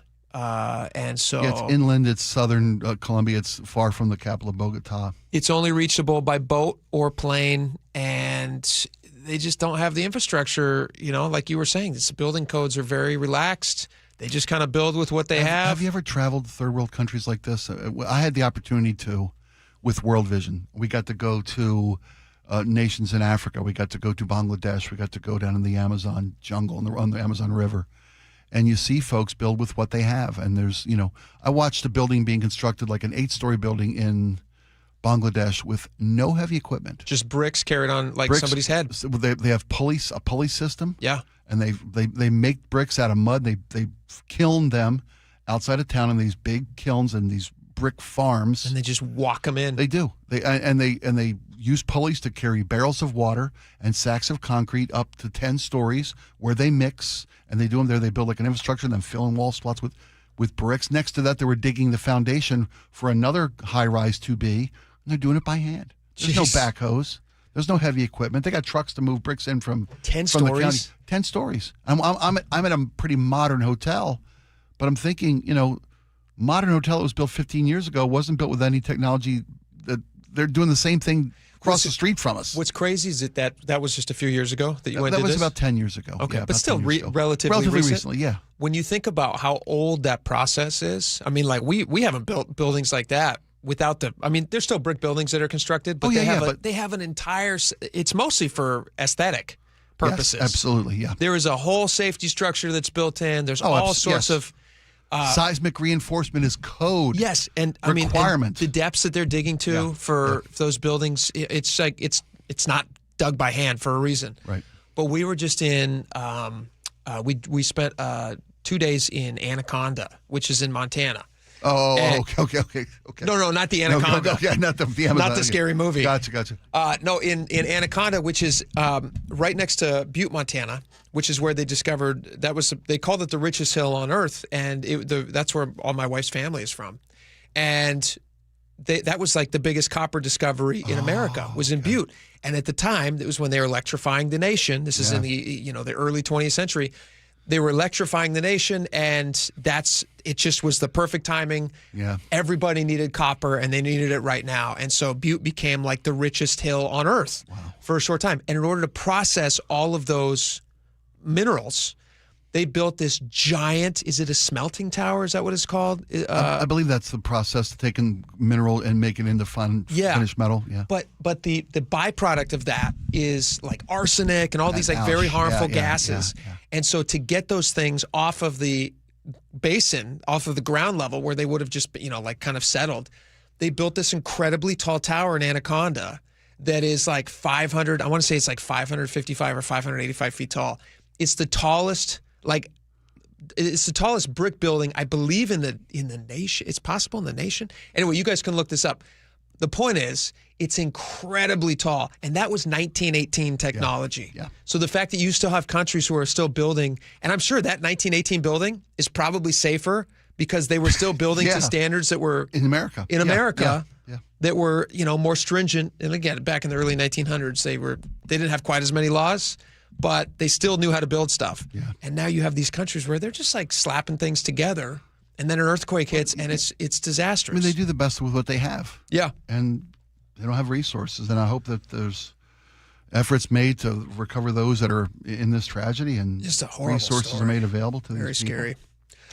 Okay, let's move on to let's jump from Speaking of Colombia scary, to Iran.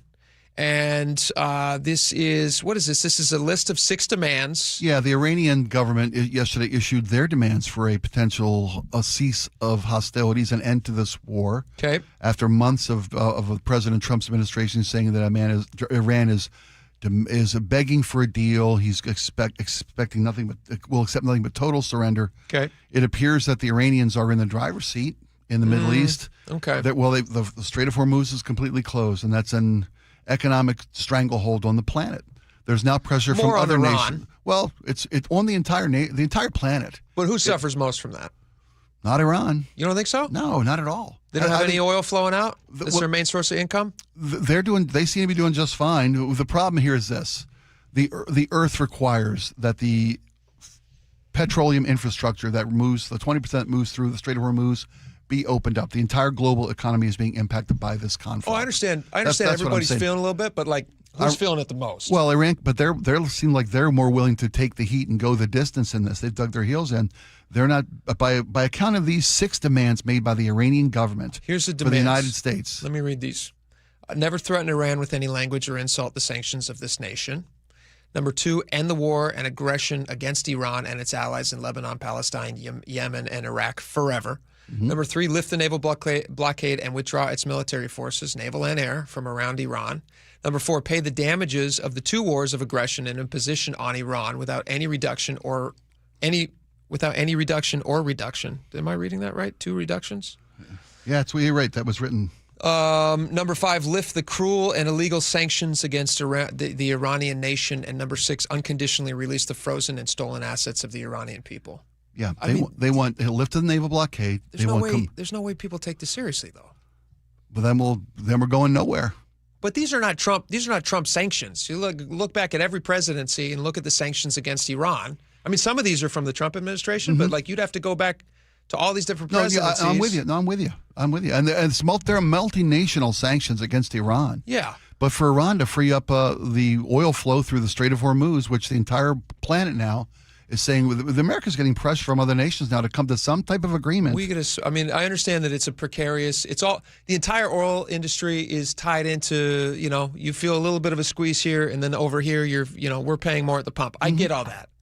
But I would have to think that at the end of the day, and I don't know much about Iran, but I would imagine that this is hurting them probably more than the global stress that it's causing everyone else. I imagine Iran's kind of at like DEFCON 10. Well, to factor that in, you'd have to think that they care about what their people are going through, which I don't think they do. Otherwise, we wouldn't be in the place we're in. I don't think they care about what their people are going through. Did you see all the executions? It's not like the friendliest nation in the world. That's what I'm saying. They don't care how this impacts the citizens of Iran, and those people in charge are making the decisions. I see what you're saying. They're doing just fine. Yeah. They'll weather the storm as long as they have to because it doesn't affect them on a daily basis like it does their citizenry. They want no U.S. troops. They want no U.S. troops in the Middle East. They want a cease of hostility against all these different Iranian allies. Sure. They want reparations. They want repair. They want the country to be rebuilt at someone else's expense. They want all their assets unfrozen. I might be wrong about this. This seems like a non-starter. Well, don't you? If you were negotiating this? Yeah, but in any negotiation, you aim high. Yeah. Right? You make an outrageous demand, so that way when you get back to reasonable, it seems reasonable. You never start a negotiation with where you want to end up. Mm-hmm. You give yourself room to move, and that's probably what they've done here. Whereas President Trump says, I want complete surrender. I want absolutely no uranium enrichment whatsoever for any purposes. That's not practical. I think it's totally practical. No, well, they're going to need enrichment for power. They're going to need enrichment for power, for energy production. Well, nothing beyond what's. But that's what I'm saying. But that's what they said at first. They said no uranium beyond what you need for your power grid. You can't do more that you could turn into bombs. But President Trump has said no uranium enrichment whatsoever. Didn't Biden and Obama and Clinton also say the same thing? They said Iran shouldn't have these things. We're not talking about bomb level. We're not talking about weapons level. We're talking about energy production level. And President Trump has said he wants none whatsoever, not even for energy. But he's going to walk. Are you sure about that? Trust me, the quote's out there. They're walking that back. Trust me, it's out there. Really? Yes. I'm going to look into that. Please do. I'm going to trust but verify with Spike. Sure, that's always a good idea. Both parties want this to end. You're right about that. The Iranians are also seeking an off-ramp to this. Yes, they want out of this as quick as possible. I think it's going to be hard to not call this a loss in this endeavor when it's all said and done, when you really don't have the ability to guarantee they aren't producing to a weapons-grade level of uranium, when now the Gulf of Hormuz, which was open and free to all traffic for free, is no longer ever going to be the case because Iran now understands the leverage that they have in that region with regard to the global economy. This is a war of economic impact, not so much bombs and bullets. I mean, this is, I think, from their perspective. Well, yeah, but who cares about Iran's perspective? It's about bombs. Of course, they want bombs. We don't want them to have bombs, though. No. That's not what I'm saying. I'm saying their weapon of choice is choking off the global economy. That's what they've done. Yeah, but they can only do that for so long. I mean, like this is kind of a waiting game. I mean, they're also playing a dangerous game because absolutely. Their runway is a lot shorter than the rest of the world's. They're limited. They don't seem to think so. Well, they also think a lot of crazy things. Well, let me tell you something else too, though, because our runway is often dictated by the next election cycle. And when you put the U.S. economy in a position that's been put in because of this war. Listen, I totally agree with you there. Yeah. The economy is definitely feeling it. People don't want to feel this anymore. And again, we often dictate foreign policy by its impact on local economy and that's impact on election cycles. Sure. Yeah. All right. Well, we'll just keep you up to date on that one. We'll see if they agree to those. I doubt that they're going to. There is one more story we need to get to before we run out of time on the rundown here. Yeah. Is this the Zuckerberg yacht? Yes. Controversy. The SS No Empathy. Is that what the name of the boat is? This is apparently. I'm sorry, Zero Empathy. So is this the same yacht that gained all the attention in Seattle? Yeah, this is it. Yeah. People hate this yacht because it's giant and they don't like rich people. It is called the launch pad. It's called the launch pad. To pad. be fair and accurate to these guys. And people were mad it was here because it was docked in Seattle the same week they announced massive layoffs. Yeah, Meta layoffs. At Meta. So the sense of tone deafness from the Zuckerberg. So they have apparently in Alaska there was a boat that had a distress call. A small skiff had run out of fuel off the coast of Alaska. A 21-foot Hughes craft, beautiful boat, hailed for assistance at 9:32 p.m. When was this? Was this just a couple days ago? August 3rd. Yeah, a couple days ago, about a week ago. Hailed for assistance at 9:32 p.m. They used apparently a frequency that all boats are expected to monitor for just such a situation. 25 minutes later, the Coast Guard responds and said that they're going to assist and help. But then you find out that Zuckerberg's yacht was apparently in the vicinity and did not respond to this. And so a spokesperson for Zuckerberg's yacht has had to come out and say that, no, we didn't hear the radio call. And by the time that we were aware of it. We were understaffed. We were down to 300 crew members. By the time they were aware of it, that they had already been, somebody had already rendered assistance. And so. So it was dance party weekend night on the old launch pad. Yeah. And the music the bass notes were drowning out the distress calls of a 21-foot skiff, which out of What is Zuckerberg's VR world that he just shut down recently? What was that? We were all we were all at a dance party in VR world. Yeah. So I guess another, the Coast Guard had to respond to this. Listen to this part of the story, though. It's from Seattle Times. The Alaska, first reported in the Alaska Beacon. The Alaska Beacon first reported on what happened after Michael Love, who said he was a passenger on the Wilderness Legacy cruise ship, posted on Blue Sky on August 5th. Our boat rescued a stranded vessel last night, and apparently we did that after the Coast Guard radioed Mark Zuckerberg's yacht, which was closer, and they repeatedly refused to respond. And then he says, quote, or parenthetical, there was a near unanimous booing when the captain announced this. From the small, whatever this it was a small cruise ship. Yeah. In the area. Those little micro cruises. That saved the boat. I will say the Coast Guard did say that the boat was not in dire need. Yeah, but they didn't know that aboard the launch pad. That may be true. Yeah, that may be true. There's a distress call that goes out, and all boats are required to monitor Channel 16 But for how did the emergency Coast Guard signals. determine from a distance? It's eventually rescued by the small cruise ship, but the Coast Guard somehow found out from a distance that this was not dire. It wasn't situation. SOS. It wasn't a Mayday. It was just a distress call. There are levels of distress calls. They described this as a AAA and not a 911. Yeah, a AAA call. Do you think they should have responded? Do you think they're lying about not hearing it? The Zuckerberg boat? Well, no, I'm sure they did not hear it, and at that point, they're very lucky it wasn't a 911 type call. Yeah. I mean, AAA is not a designation of marine distress. It just gives us all a peripheral awareness, like a roadside flat or something. That's a AAA, sure. As opposed to your car being on fire, which when you call 911. Yeah, or you're in Alaska water sinking. I can believe that they may not have heard it. Yeah. But they shouldn't be ever in a position where you don't hear a distress call because it may be a 911 call. Sure. It may be a capsized or a sinking vessel. In Alaskan waters, no matter what time of year it is, that's a low survival point of being in the water if you're not prepared for those environments. Is it possible they just didn't invest in the right kind of radio on Zuckerberg's boat? It's like the biggest. They had layoffs. Maybe the radio guy was one of those let go. I don't know. When that thing was in Seattle, you could literally, as you're driving across the Ship Canal Bridge, you got Gasworks Park right there. Yeah. You could see the top levels of the boat over Gasworks Park. That's right. It was so huge. I was like, there's like another giant building that pulls into the harbor there. I mean, it does. It looks exactly. Like it was a 6-story building massive. that rolled in. Yeah. It barely got through the Ballard locks. That's how big it was. That's so barely big. got through. Doesn't he have a follow-on ship for all his toys? It's like his dinghy is Isn't it like a $150 million boat or something crazy? Yeah, I mean, it's like his assistant boat. And what's it called? There was it's got a clever name. Like the first I think one's it's called the Launchpad. Bezos. No, I'm sorry. sorry, too soon. I forget the name of it, but yeah, they got another little boat. It's his companionship. But no, to your question, there's no excuse. Yeah. And there's never justification for ignoring a distress call. If they responded, it was a boat full of cats? From our first hour story. Go back and listen to that, by the way. Yeah, guys. by the way, a friend of mine texted me. I missed a golden comedy opportunity when I said Aristocats 2, Adriftocats. Come on. That would be a great movie. Kids Disney movie. Let's pitch this. Adriftocats. How did the scent not alert neighbors of a boat? Do you see by the way, back to the boat with 30 cats stranded off the Point Defiance coast? Hazmat suits were required when they no kidding. Yeah, no kidding. Disgusting. And that boat's for sale. I'm sure. You can get a good deal. Mark right down. Now.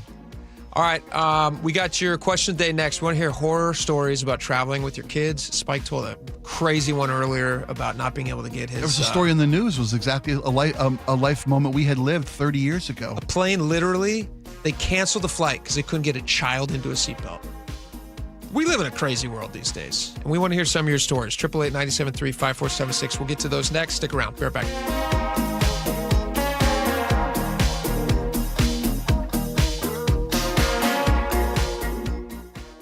This hour is brought to you by Insulation Northwest.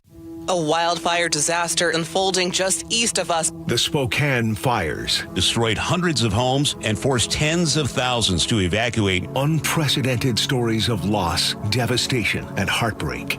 It was a beautiful home. It really was. And there was a lot of terror because it's loud.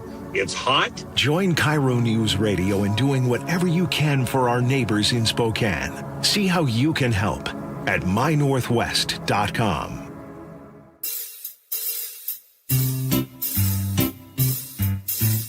1-877 Cards for Kids. KARS Cards for Kids. 1-877 Cards for Kids. Donate your card today.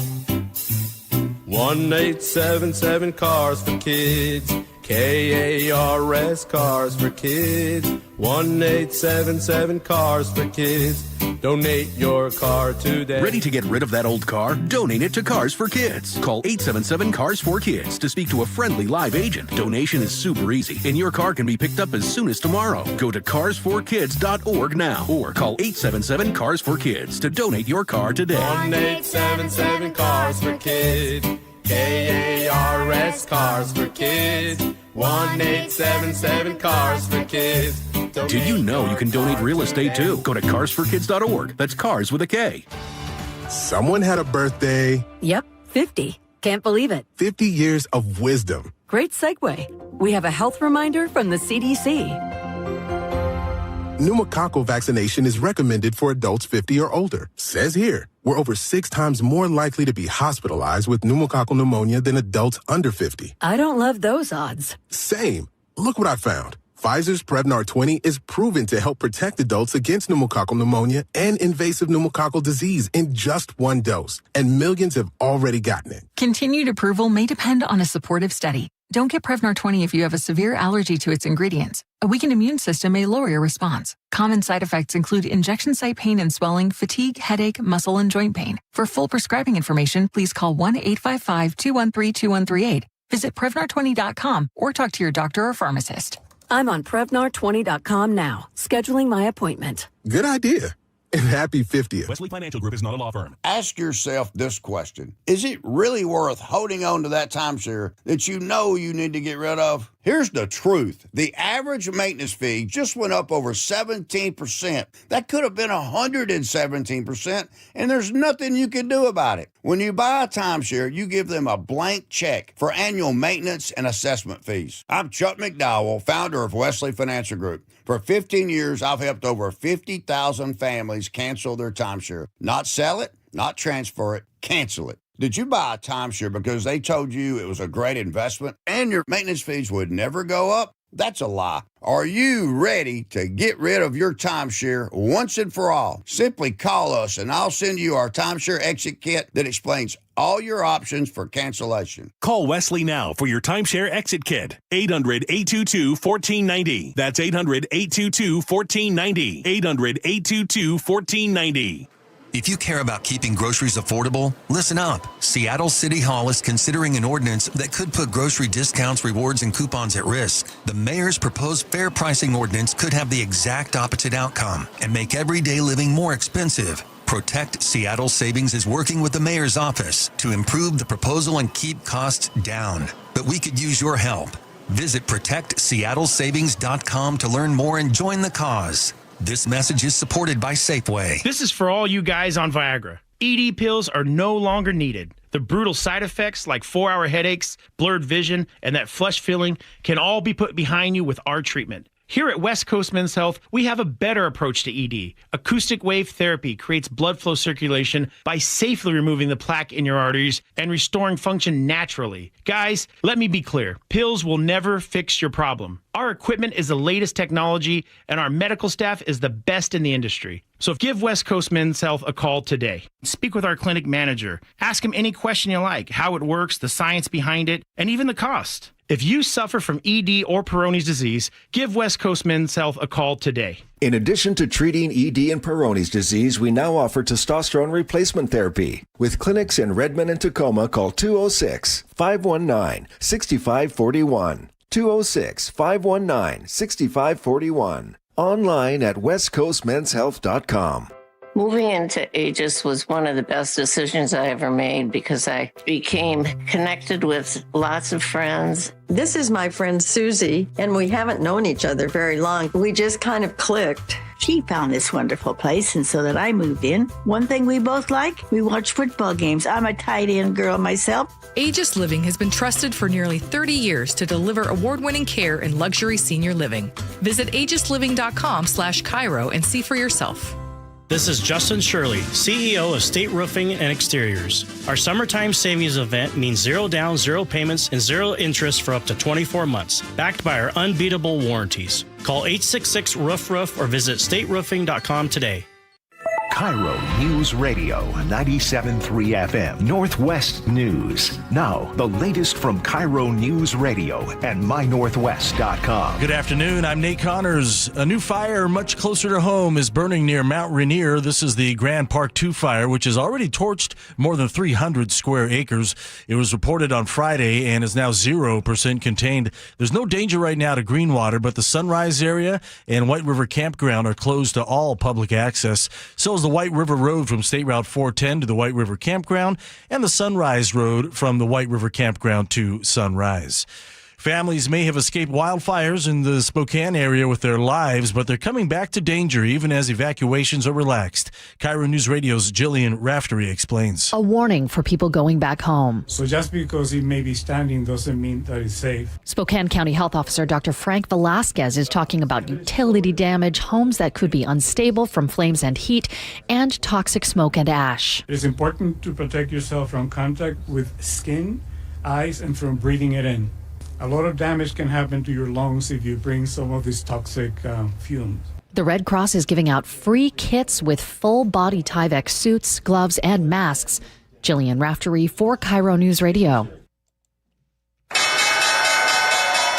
Well, stocks take a dip on Wall Street as U.S. stocks retreat as rising Treasury yields and oil prices add to investor jitters. The Dow down 131, S&P 500 down 4, NASDAQ down 72. Boeing is making a big move into the future of aviation. The company says it's selling 3 of its businesses to Archer Aviation, which is developing electric and autonomous aircraft. The deal includes Whisk Aero, drone maker In-Situ, and SkyGrid. Boeing will also invest in Archer and keep working with the company on autonomous flight technology. The deal is expected to close by the end of the year. Tonight, all southbound lanes of 405 will close between Southeast 8th Street and Bellevue and Cold Creek Parkway. WashDOT crews will install sign structures above the freeway between 11:30 p.m. through 4:30 Tuesday morning. They'll switch directions Wednesday night, closing all northbound lanes between Cold Creek Parkway and I-90. A number of ramps will also close along these sections. And with that, let's check out your KIRO News Radio real-time traffic, brought to you by your Seattle Mariners. Heading into Linwood, we just cleared a collision north 5 at the 405 interchange. It had 2 lanes blocked. That's why you're bumper to bumper starting at 220th. Seattle to Linwood right now is at 40 minutes. That's double the norm. South 5, we're slow from Lake City Way in the downtown. North 5, scattered backups from the West Seattle Bridge to the Ship Canal Bridge. South 405 is getting pretty heavy now from South Bellevue down to Northeast 44th near the VMAC. Bellevue to Renton, 20 minutes. And huge backups this afternoon heading to the Hood Canal Bridge from an earlier marine crossing. Don't miss fireworks nights all summer, presented by T-Mobile. The next show is August 21st as the Mariners take on the Cubs. Get your tickets at mariners.com/fireworks. All right, here comes the sun. Finally, we'll hit 76 today, near 80 tomorrow with morning clouds and afternoon sun. Mostly cloudy Wednesday and 74. And then Thursday into the weekend looks mostly sunny with temps climbing back into the 80s. Partly sunny and 66 in downtown Seattle. I'm Nate Connors, KIRO News Radio. Your best source for local news. You're listening to KIRO News Radio, Northwest News.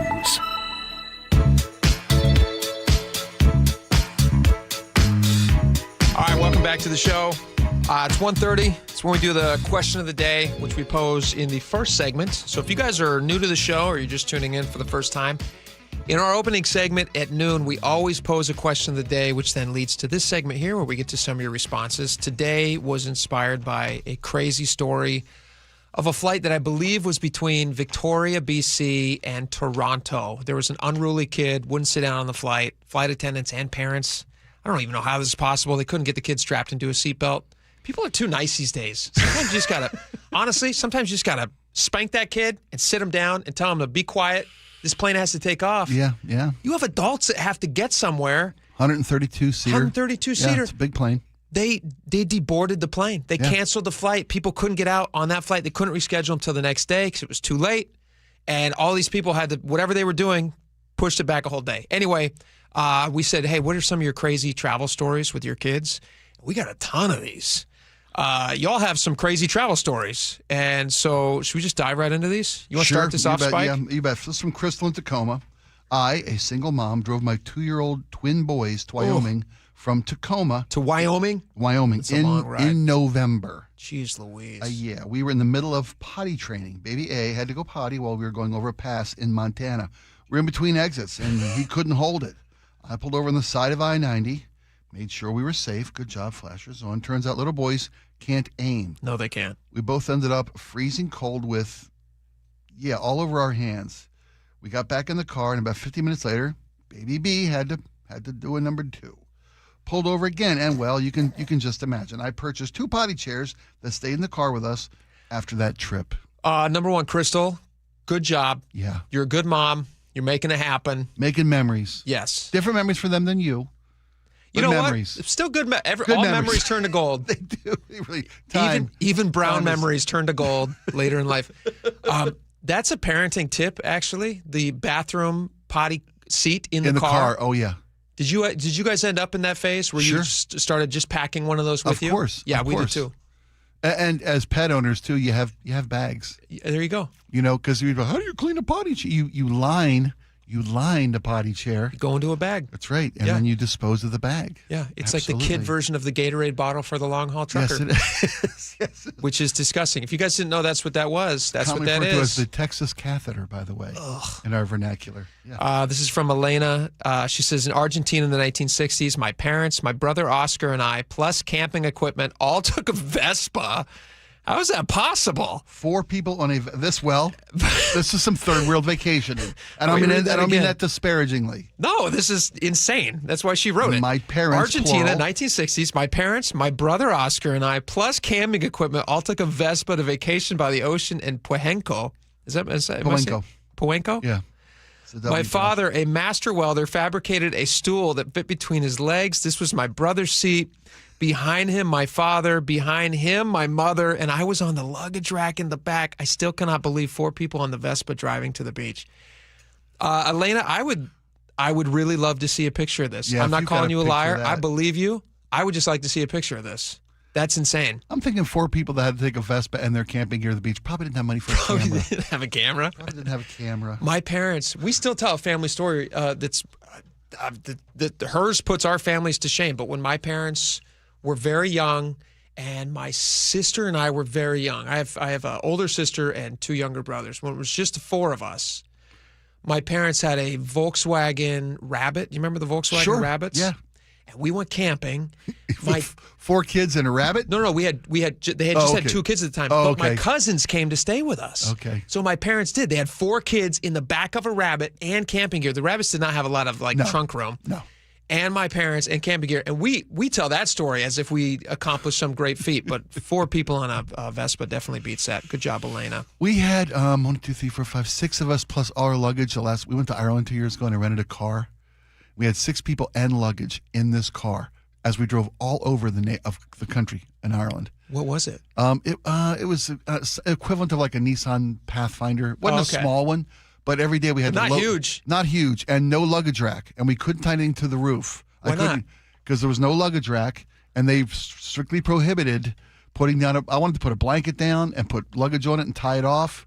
They said do not do that to the rental car. Insurance doesn't cover that. Every day you had to pack it all in. Every day we had to pack it in, and we had to. And someone was always sitting with a suitcase between their legs. Somebody in the way back. There was 3 people in the middle, 2 up front, and 1 person in the way back with the gear. We had to rotate the kids, which were all in their because their late legs teens. were falling asleep. Yes, well, there's like a 1.5 square foot of the last spot in the way back and the kids rotated, struggled through. So every time you had to pull over and pee, you had to unpack everybody. Well, not pretty most part, yes. Everybody had to leave the car, and believe me, every stop, everybody wanted to get out and stretch their legs. Let's walk around for a while. Yeah. Let's shop. I'm sure that made for a fast road trip. What we learned was, and this is travel tips for you guys. We asked if you had any travel tips for traveling with kids. The mistake we made was a different place every night. We thought that would be a great way to see the country. You spend so much time packing up. You do. We should have hubbed out one place on the east side of the country, one place on the west side of the country. Smart. Hubbed out on a daily basis. Day trips. Day trip, yeah. Yeah. And only pack up the car twice for the whole week instead of 7 times. Road trip, bathroom stops, and food stops are killers. Yes. Like we were driving back and we were projected to get back at like 1:30 because we were, whatever time we left. Yeah, you want to get the most of your vacation. We didn't get back till 4:30. So we had 3 hours and we were hauling as we were going. Yeah. I was pushing. I'm sure. It was like a wagon train. I was like, we got to get back west. And the whole time I'm like, I'm not being nice. I'm like, get back in the car. We got to go. Yeah. And somehow we kill 3 hours, like stopping at McDonald's or whatever it is. It just takes time. You're pulling a Griswold at the Grand Canyon. Boom. Get in the car. 100%. Yeah. Just there's a time vortex that breaks down. This story from 425. Should we do this one real fast? Oh my gosh. Yeah, we have to. All right, do it. When my daughter was 12 years old, we took her campfire group camping in the Leavenworth area. 12 girls, 4 adults, 4 tents. Jeez. Manageable. We arrived at the site near Icicle Creek in the late afternoon, and after hiking in, it was nearly dusk. We noticed bear prints along the trail. What? It was too late to turn back, so we didn't mention it to the girls. Of course, one of them also noticed bear tracks, so they were all a little panicked. But we hung all of our food and gear up in the trees, as you're supposed to, away from camp, and we settled in for the night. Soon after we fell asleep, it started raining, and before we knew it, 2 of the tents had flooded. We had set our tents up right on a stream bed. Oh. So half of the tents and all of their sleeping bags and gear were soaked. We all had to double up in the 2 dry tents that we had left and just make it through the night. But as soon as we all started to fall back asleep, there was an earthquake. I'm trusting 425. An earthquake. All the girls were freaking out, cold, wet, miserable. It was too wet to dry anything out in the woods, so we hiked out at first light in the morning, and we never took the girls camping again. But we also never forgot it. Great memories. Great memories. Good for you. Flooding, earthquake, bear tracks, memories. That's biblical. That is crazy. Floods, earthquakes. Oh. Real quick, let me squeeze this one in real quick. Jackie, she says, years ago, my husband and I took our kids to San Juan Islands tent camping and came home with crabs. Memorable for the wrong reasons. Huh? I What kind of crabs is she Dungeness. talking about? Let's leave it at that. Dungeness? Leave it at that. All right. Yeah. Thank you, Jackie. Thank you, guys. Thank you for. I'm sorry we couldn't get to all these. These were great. All right. We got a lot more coming up. We got feeding time next. We're going to see what's popping up in our social media feeds, what's being shoved down our throats. Mine is a lot of news anchors doing really ridiculous things and stuff happening during news segments. Oh, okay. I've seen one I think you probably saw too. Okay. All right. Okay. We'll get into those next. We got some audio. You'll enjoy it. I promise. Stick around. Be right back.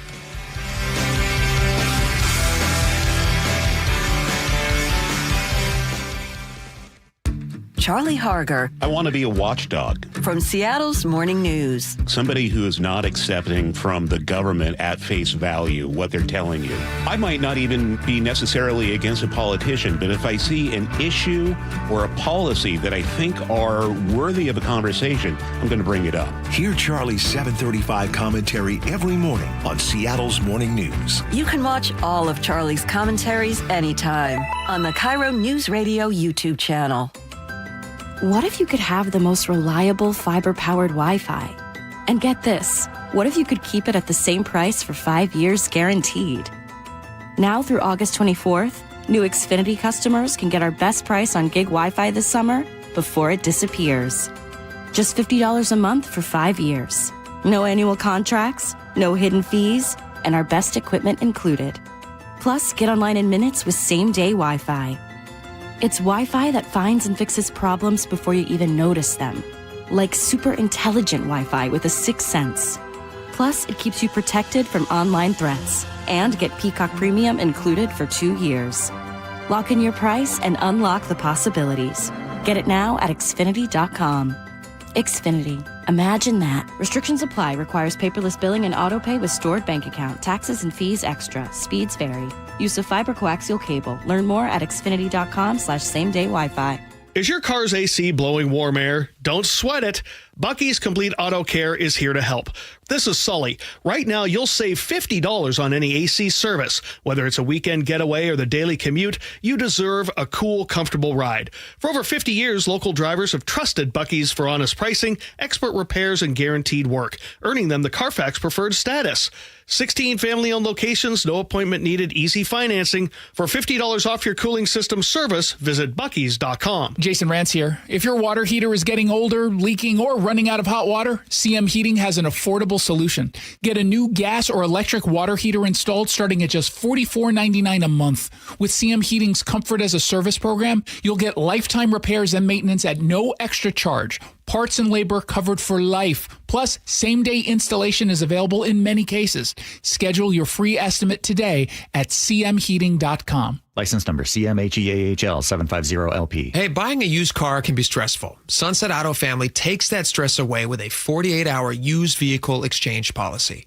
You pick it out, you drive it for a couple days. If it's not the right fit, they'll help you find one that is. You just get more at Sunset, and people do like that. Looking for a simple solution to hair loss this summer? Get the same breakthrough one-day treatment I received at Advanced Hair during their once-yearly summer savings event. Your own natural hair begins to regrow the very next day, and Advanced Hair guarantees it will grow. Take advantage of your flexible summer calendar and get the most hair for your dollar during their best offer of the year. For details and a free consultation, call 425-449-8185, advancedhair.com. How would you like to invest in the Seattle real estate market, one of the hottest and most stable regions in the country, and achieve a great rate of return on your investment without the effort of sourcing a deal, the expense and time of building permits, or all the hassles that come with being a landlord?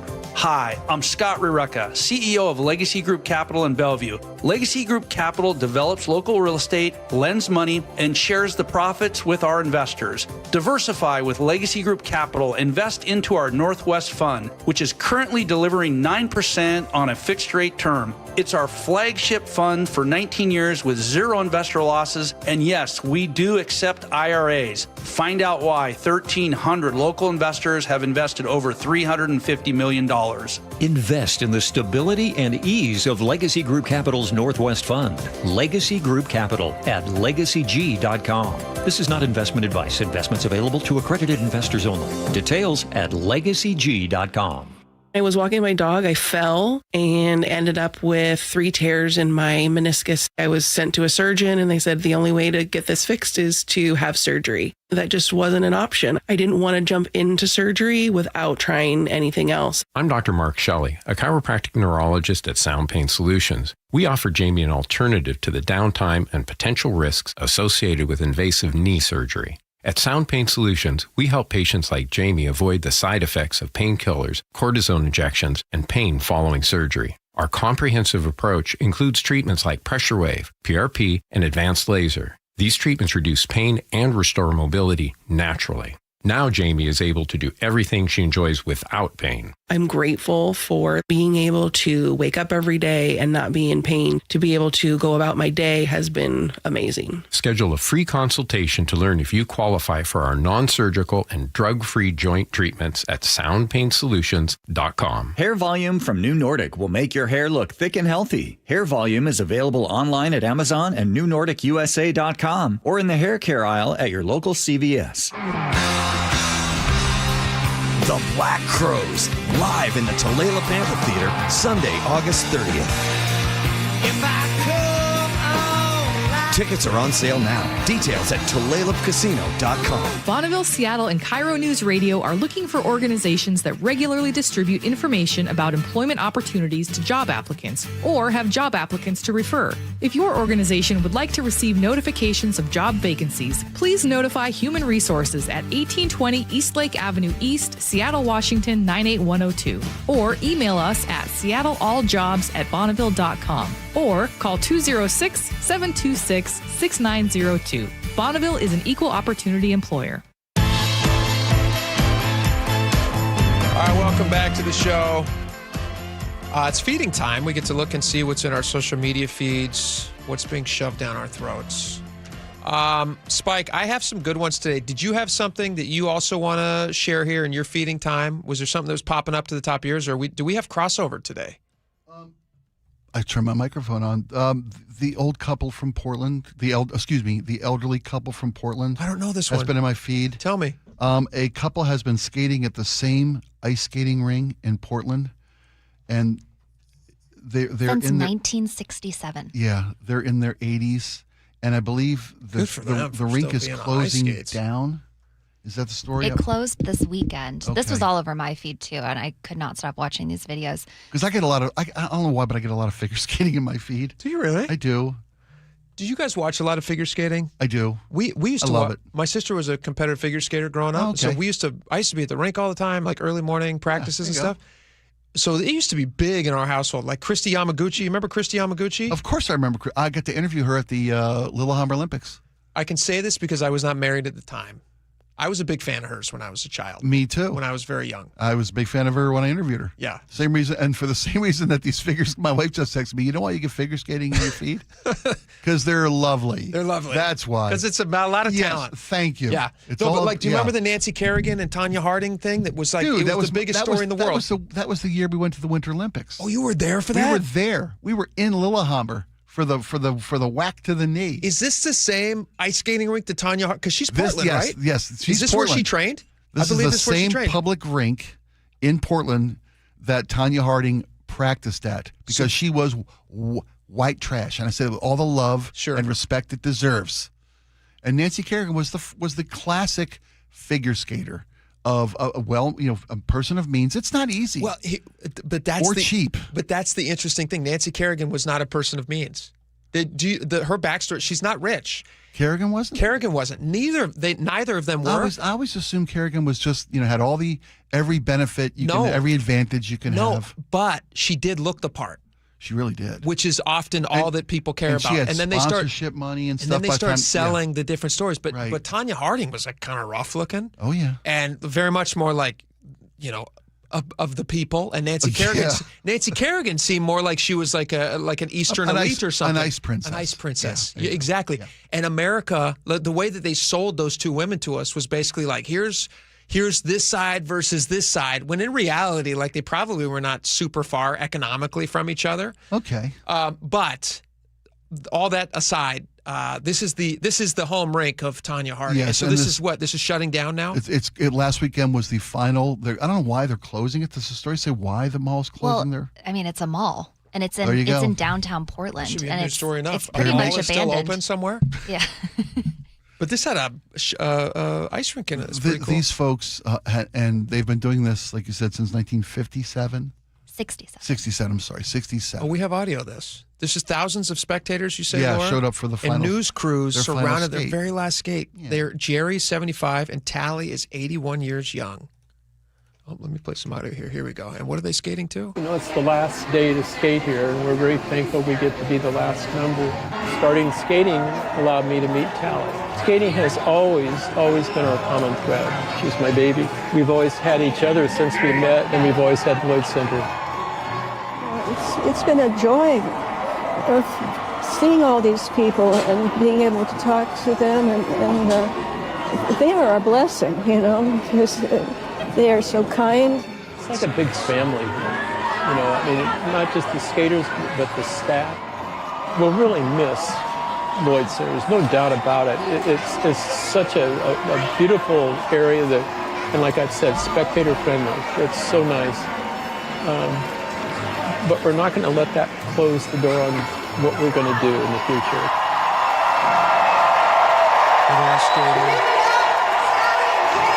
How cool is it? Thousands of people showed up, beautiful? standing in the That's- upper yeah, levels, that's looking beautiful. down on this couple as they're Yeah. skating that final time. Here comes the wrecking ball. Good for them for being able to even skate. That's how you have to do it. You have to stay active. You got to get out of the house. Their final routine was to Nat King Cole's L-O-V-E. I guess is it just called Love or is it L-O-V-E? They just call it Love? I know the song, but like how you... It's called Love. Is it called Love? Yeah. Okay. Their final song was Nat King Cole's Love. That's very nice. I hope they can find another rink to skate on. That'd be nice for them. Mine, real quick, is nowhere near as sentimental or sweet. Mine was a guy who was on CNN, was talking about the economy when he swallowed a fly. I haven't seen that. Hasn't popped up on my I mean, maybe not A+. C's get degrees, though. I don't know if that's your policy in your class, but, you know, sometimes you do what you need to.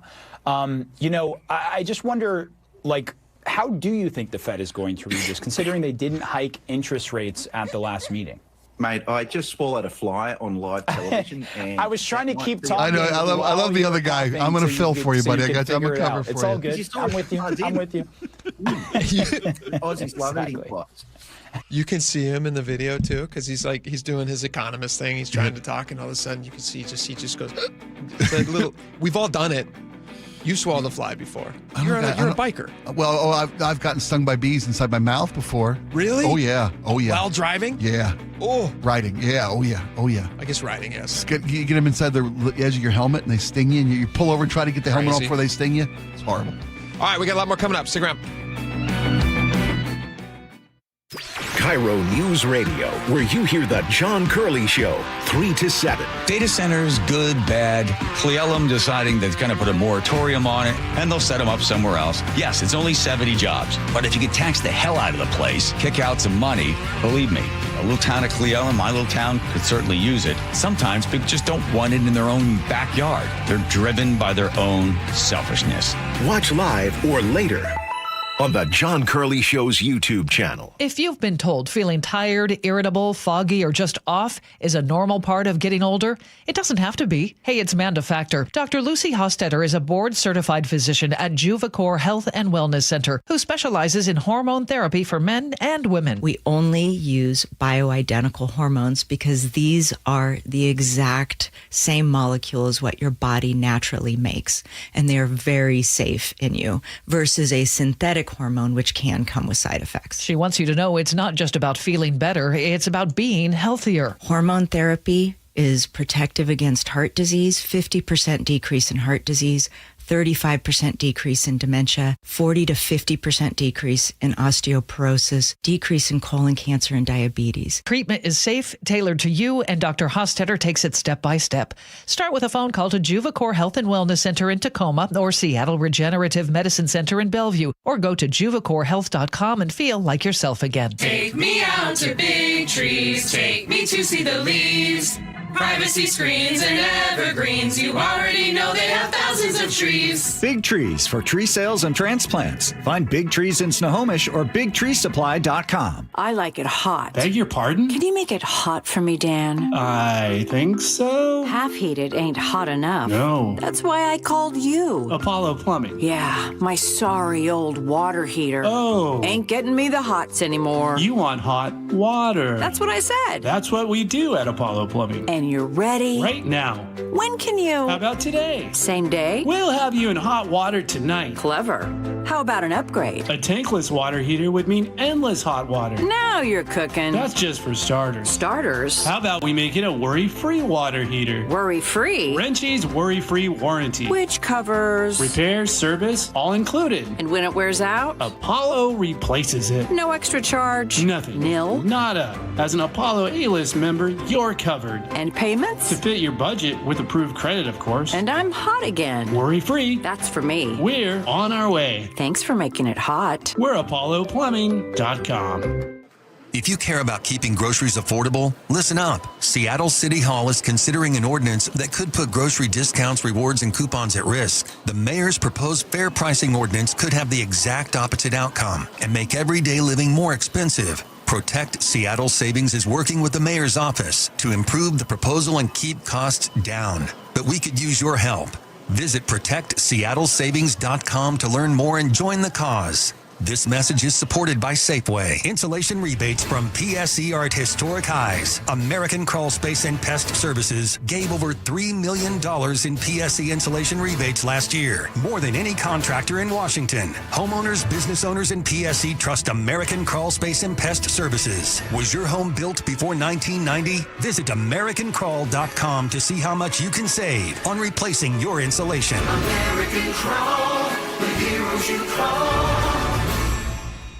Hey, Jake Skorheim here. Did you know every qualifying vehicle at Sunset Auto Family comes with oil changes for life? That's about $150 each, and you get up to 5 a year, saving you thousands over the life of your vehicle. Visit our friends at Sunset Auto Family. You just get more at Sunset, and people do like that. Your best source for local news. KIRO Newsradio, KIRO FM, and HD1, Tacoma, Seattle, Northwest News.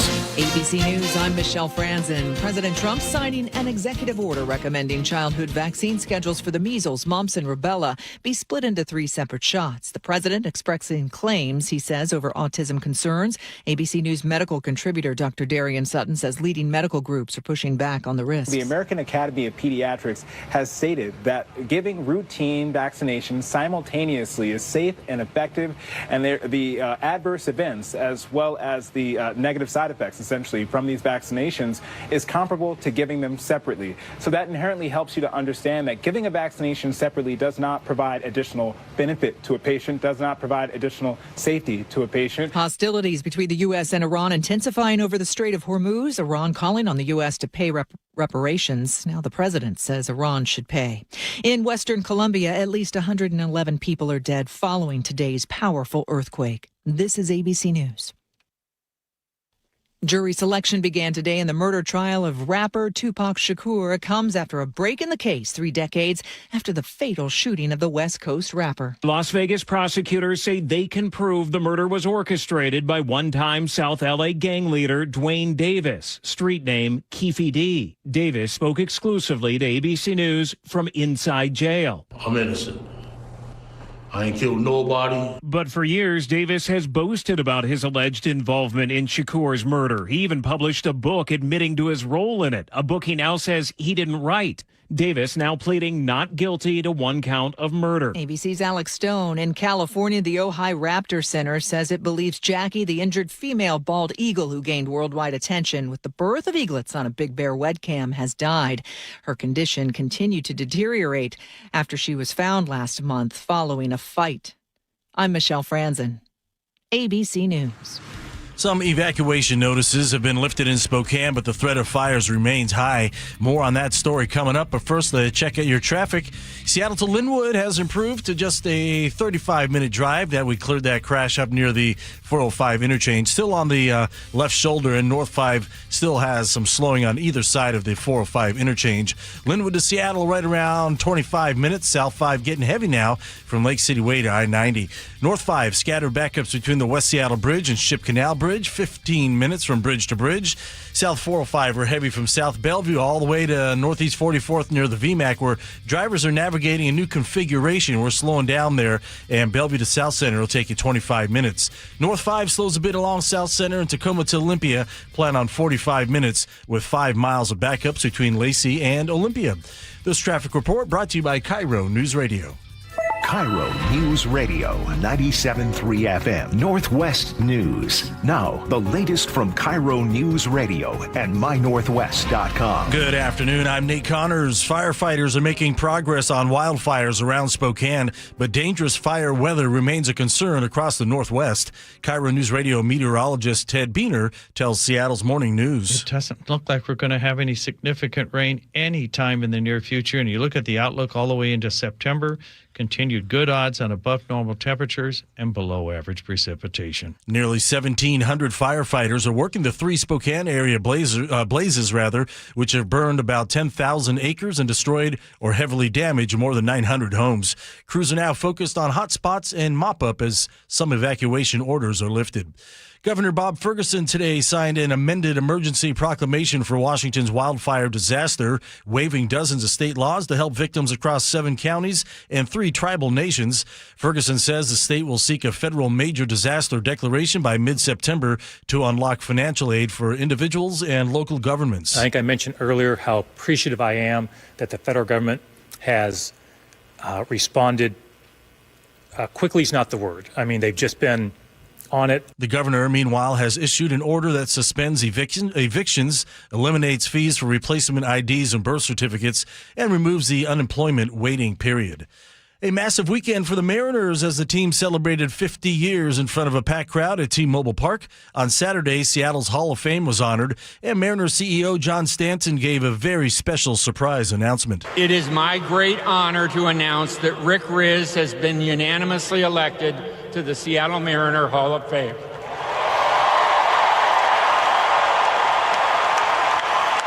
The legendary Mariners broadcaster was clearly shocked and honored to accept a spot in the M's Hall of Fame. What a great privilege this has been for 41 years, especially to go in with my partner Dave DeHouse, who taught me many lessons. From the day I showed up in 1983, I wasn't in Toledo, Ohio anymore, or Savannah, Georgia. I was in Seattle, Washington, the Yankees against the Mariners, Gaylord Perry against Ron Guidry. I was talking so much, David actually in the second inning turned off my microphone and said, "You don't have to talk after every pitch." I was so excited.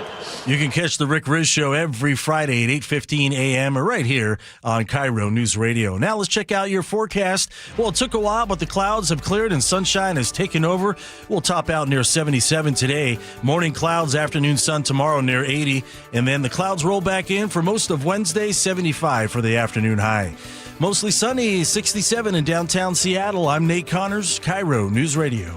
Your best source for local news, serving Western Washington and the world with a KIRO News Radio app. Always streaming live on your smart speakers. You're listening to KIRO News Radio, Northwest News. And now, it's time for the Jake and Spike Show on KIRO News Radio. With your hosts, Jake Skorheim and Spike O'Neill. Welcome back to the show. 2 hours down, 1 hour left to go. We're going to get into a little bit of income tax stuff right now. I got some audio that's I found kind of crazy. We will talk about that in just a second. We're going to play some audio from a local judge. I didn't know judges sounded like this. I didn't realize that they were supposed to sound like this. I kind of thought judges were supposed to sound like a judge, kind of an impartial person deciding. Moderate. Measured, somewhere along there, reasonable. This is completely the opposite of that. But to help us dig through all of this, we got Jason Rantz, host of the Jason Rantz Show on Seattle Red 770. He joins us now. He's not in studio, even though he normally is. He's actually, are you in New York right now, Jason? Is that where you're at? I am in New York, stuck in traffic. You know what? I can hear the sirens in the background. Oh, you didn't even have to tell us in New York. Yep. That was perfect. Somebody's getting stabbed close by. Are New you in York the back? City. Are you in the back of a New York City cab right now? I'm in the police vehicle, actually. Oh, good for you. Are we your one phone call? It's actually an ambulance. We're your one call. Yes, I had one phone call, and I decided to make it to Jake and Spike. Oh, that's good nice. Man. Good for you. You're a trusting fool. This guy he's a show business. Are you on CNN tonight? Is that why you're in New York? I am tonight and tomorrow, 7 p.m. Pacific Standard. Fantastic. Check him out, CNN. Watch him. Fighting coast a good to coast. fight, buddy. All right, Jason, we're talking about this Thurston County Superior Court Judge, Chris Lanise, who I don't know if the audience needs to set up here, but just on Friday, he dismissed a case that essentially killed another separate lawsuit from the Let's Go Washington folks who were trying to have the initiative income description that's going to go out on the ballots, which is, they were saying, is kind of misleading. And basically, that's the ballot initiative description that will now be printed. It's not going to be changed. Tell us a little bit about what happened here. Yeah, so there were a few lawsuits that were filed. One was by a private citizen, an activist named Arthur West, who effectively was arguing that the entirety of any messaging of sort of this financial impact ahead of an initiative is unconstitutional. So he was arguing against getting rid of all of them, not specifically this one, although this was the one that they pointed to for the case. Then you've got the Let's Go Washington lawsuit. Of course, they were the backers, Brian Haywood, of this initiative. That was scheduled in front of a different judge later on in the afternoon. Same day. But Arthur West, who was representing, same day. So, and this, by the way, was the last day they could have scheduled this. So they did not treat this with urgency, almost as if it was by design pushed until the last minute. But Arthur was representing himself. He is not a lawyer. And the judge asked him in this case whether or not he was also challenging the veracity of the language. I can't remember the exact framing or the phrasing that the judge used, but because Arthur said yes, he treated it as if this was the Let's Go Washington argument, which in the way that he decided, essentially just tossing this and saying that it was permissible, barred a judge later on in the afternoon from hearing the Let's Go Washington case. Because it had essentially already been decided by this guy who kind of, it sounds like he kind of just grouped it in with this other case.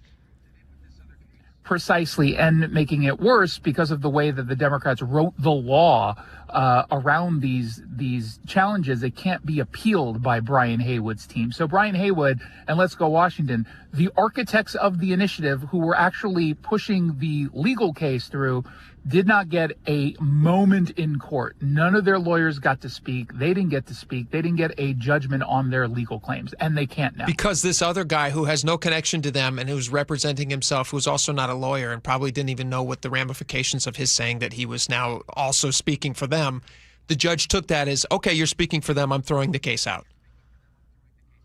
Precisely. And it seems like, and this is my editorializing for sure, it seems like the judge knew that and wanted him to answer that way so he could rule on this, and then it would bar future cases. Seems like he took advantage of the fact that Arthur is not a lawyer. So this judge, too, this is Thurston County Superior Court Judge Chris Lanise, who also, by the way, didn't he work for Bob Ferguson at the Attorney General's office back in the day? Yes.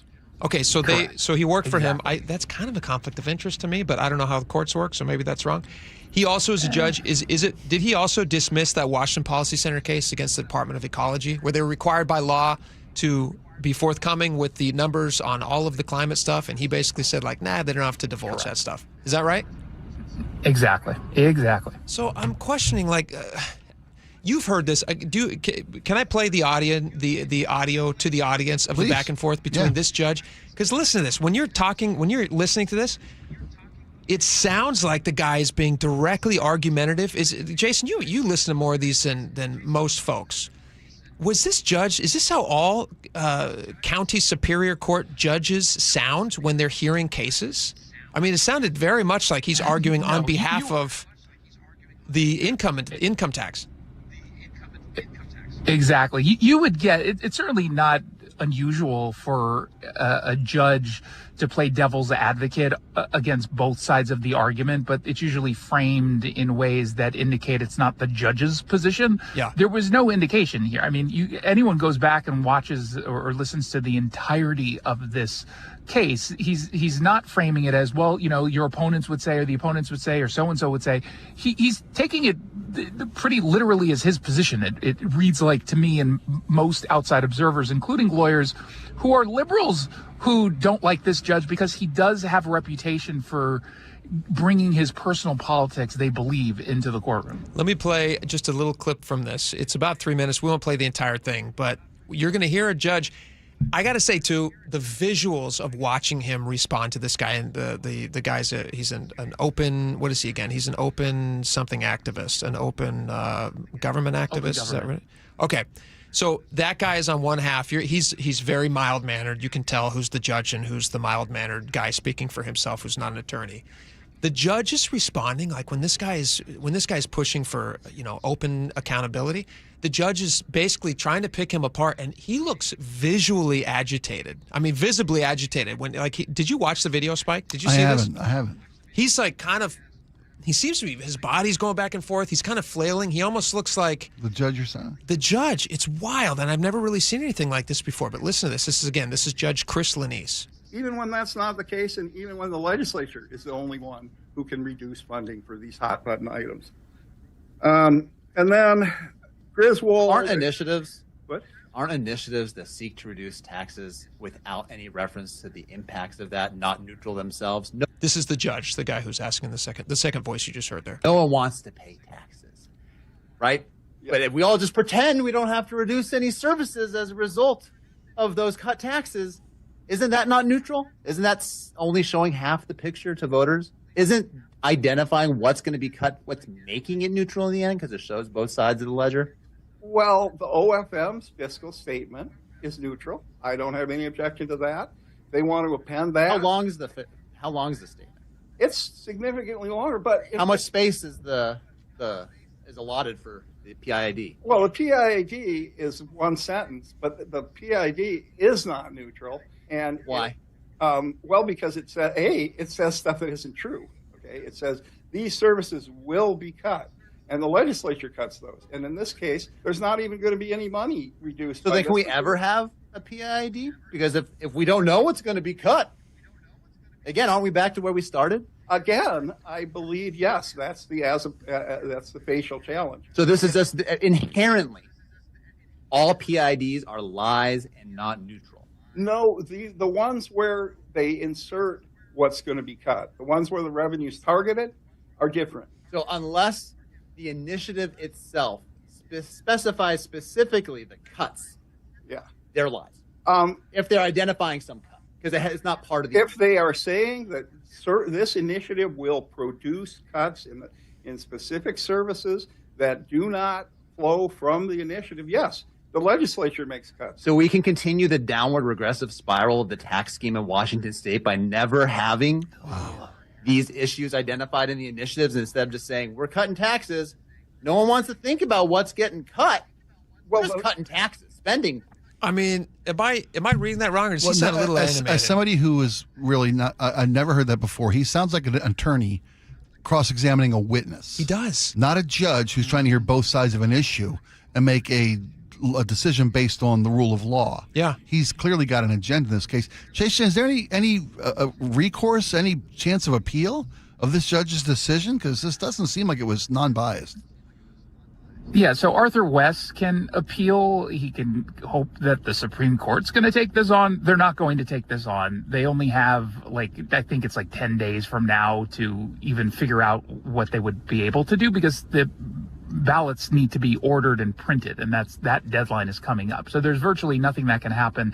I do know that there's going to be an ethics complaint filed against the judge. I don't know if that's been filed yet, but I expect that it'll happen this week. Can the Haywood Group take up this other gentleman's cause and maybe help this get in front of an appeals judge or a Supreme Court decision for it? I mean, they can't be, they would not be the ones leading the challenge. I suppose behind the scenes, they can offer their support. They have the expertise and resources this guy clearly lacks.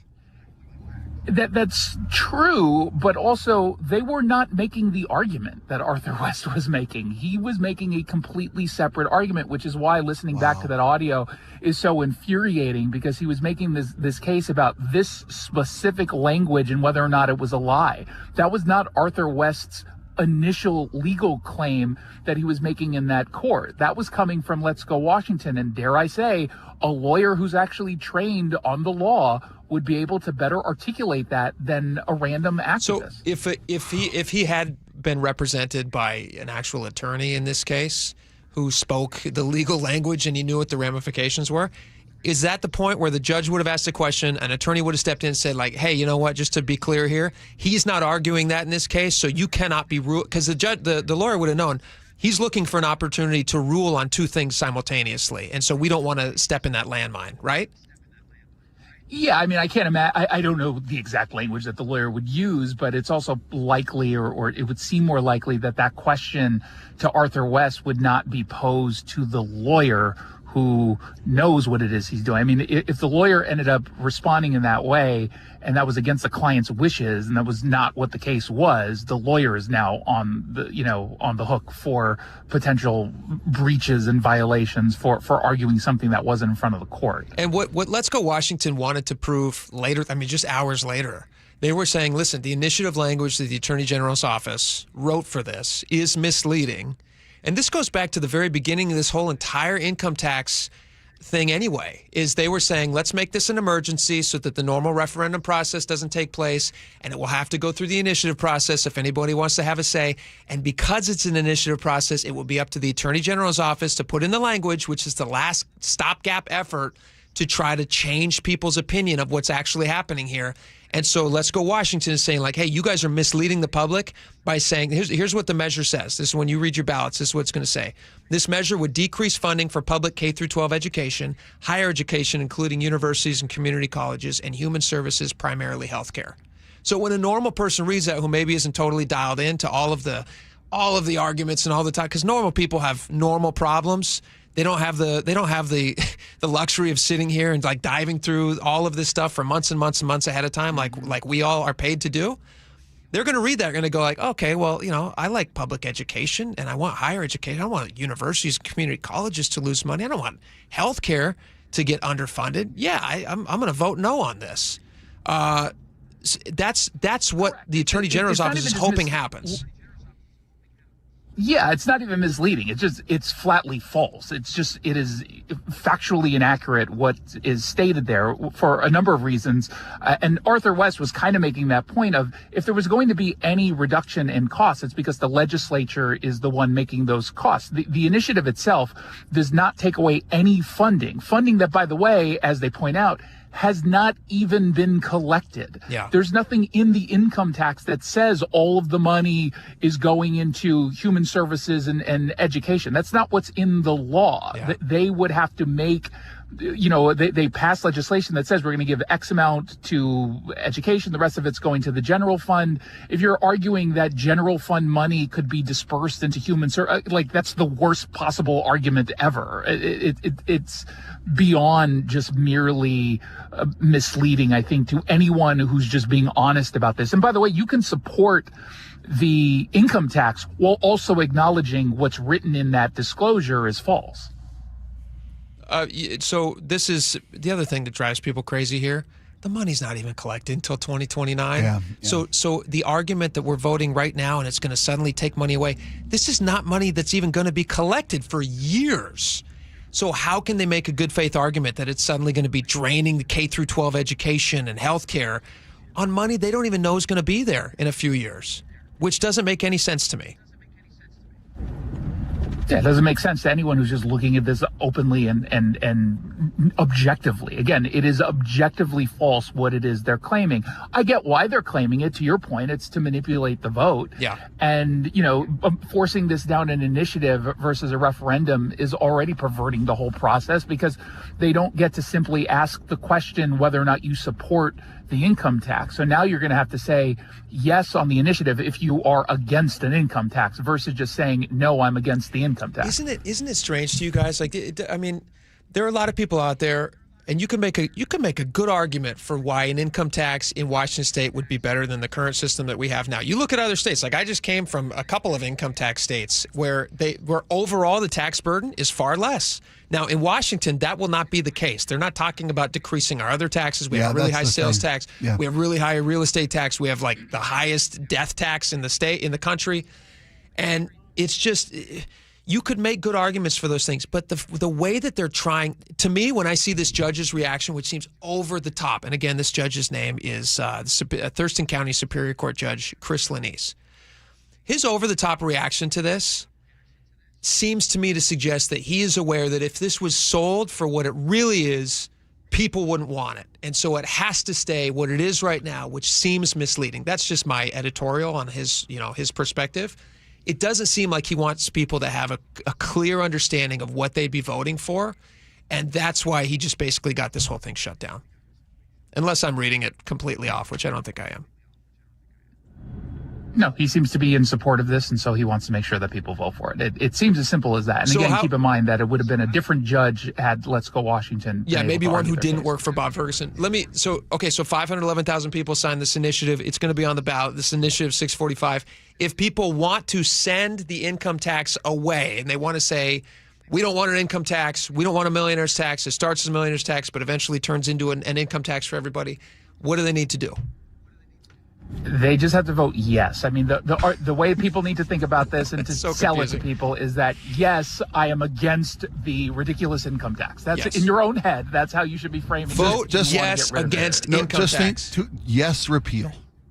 That's all you got to That's the messaging. Yes, repeal. And yes, repeal. The thing is, for Let's Go Washington, they've got 3 initiatives that they want yes votes on. So for them, it's slightly easier in the argument just saying yes, yes, yes. That's how you should vote. Yes, yes, yes. That's their point. There you go. All right, Jason Rantz from the Jason Rantz Show on Seattle Red. Thanks for coming on, man. We appreciate it. Thanks for having me. By the way, when you're on Rikers Island, man, top bunk. I have one piece of advice for you. Top bunk, okay? It's good advice. I don't know if they'll let me choose, but good point. It's very good advice. All right, catch him on CNN tonight. We have a lot more coming up. Stick around. Be right back.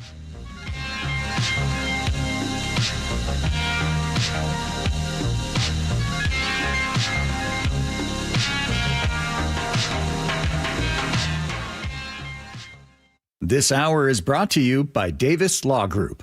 A wildfire disaster unfolding just east of us. The Spokane fires destroyed hundreds of homes and forced tens of thousands to evacuate. Unprecedented stories of loss, devastation, and heartbreak.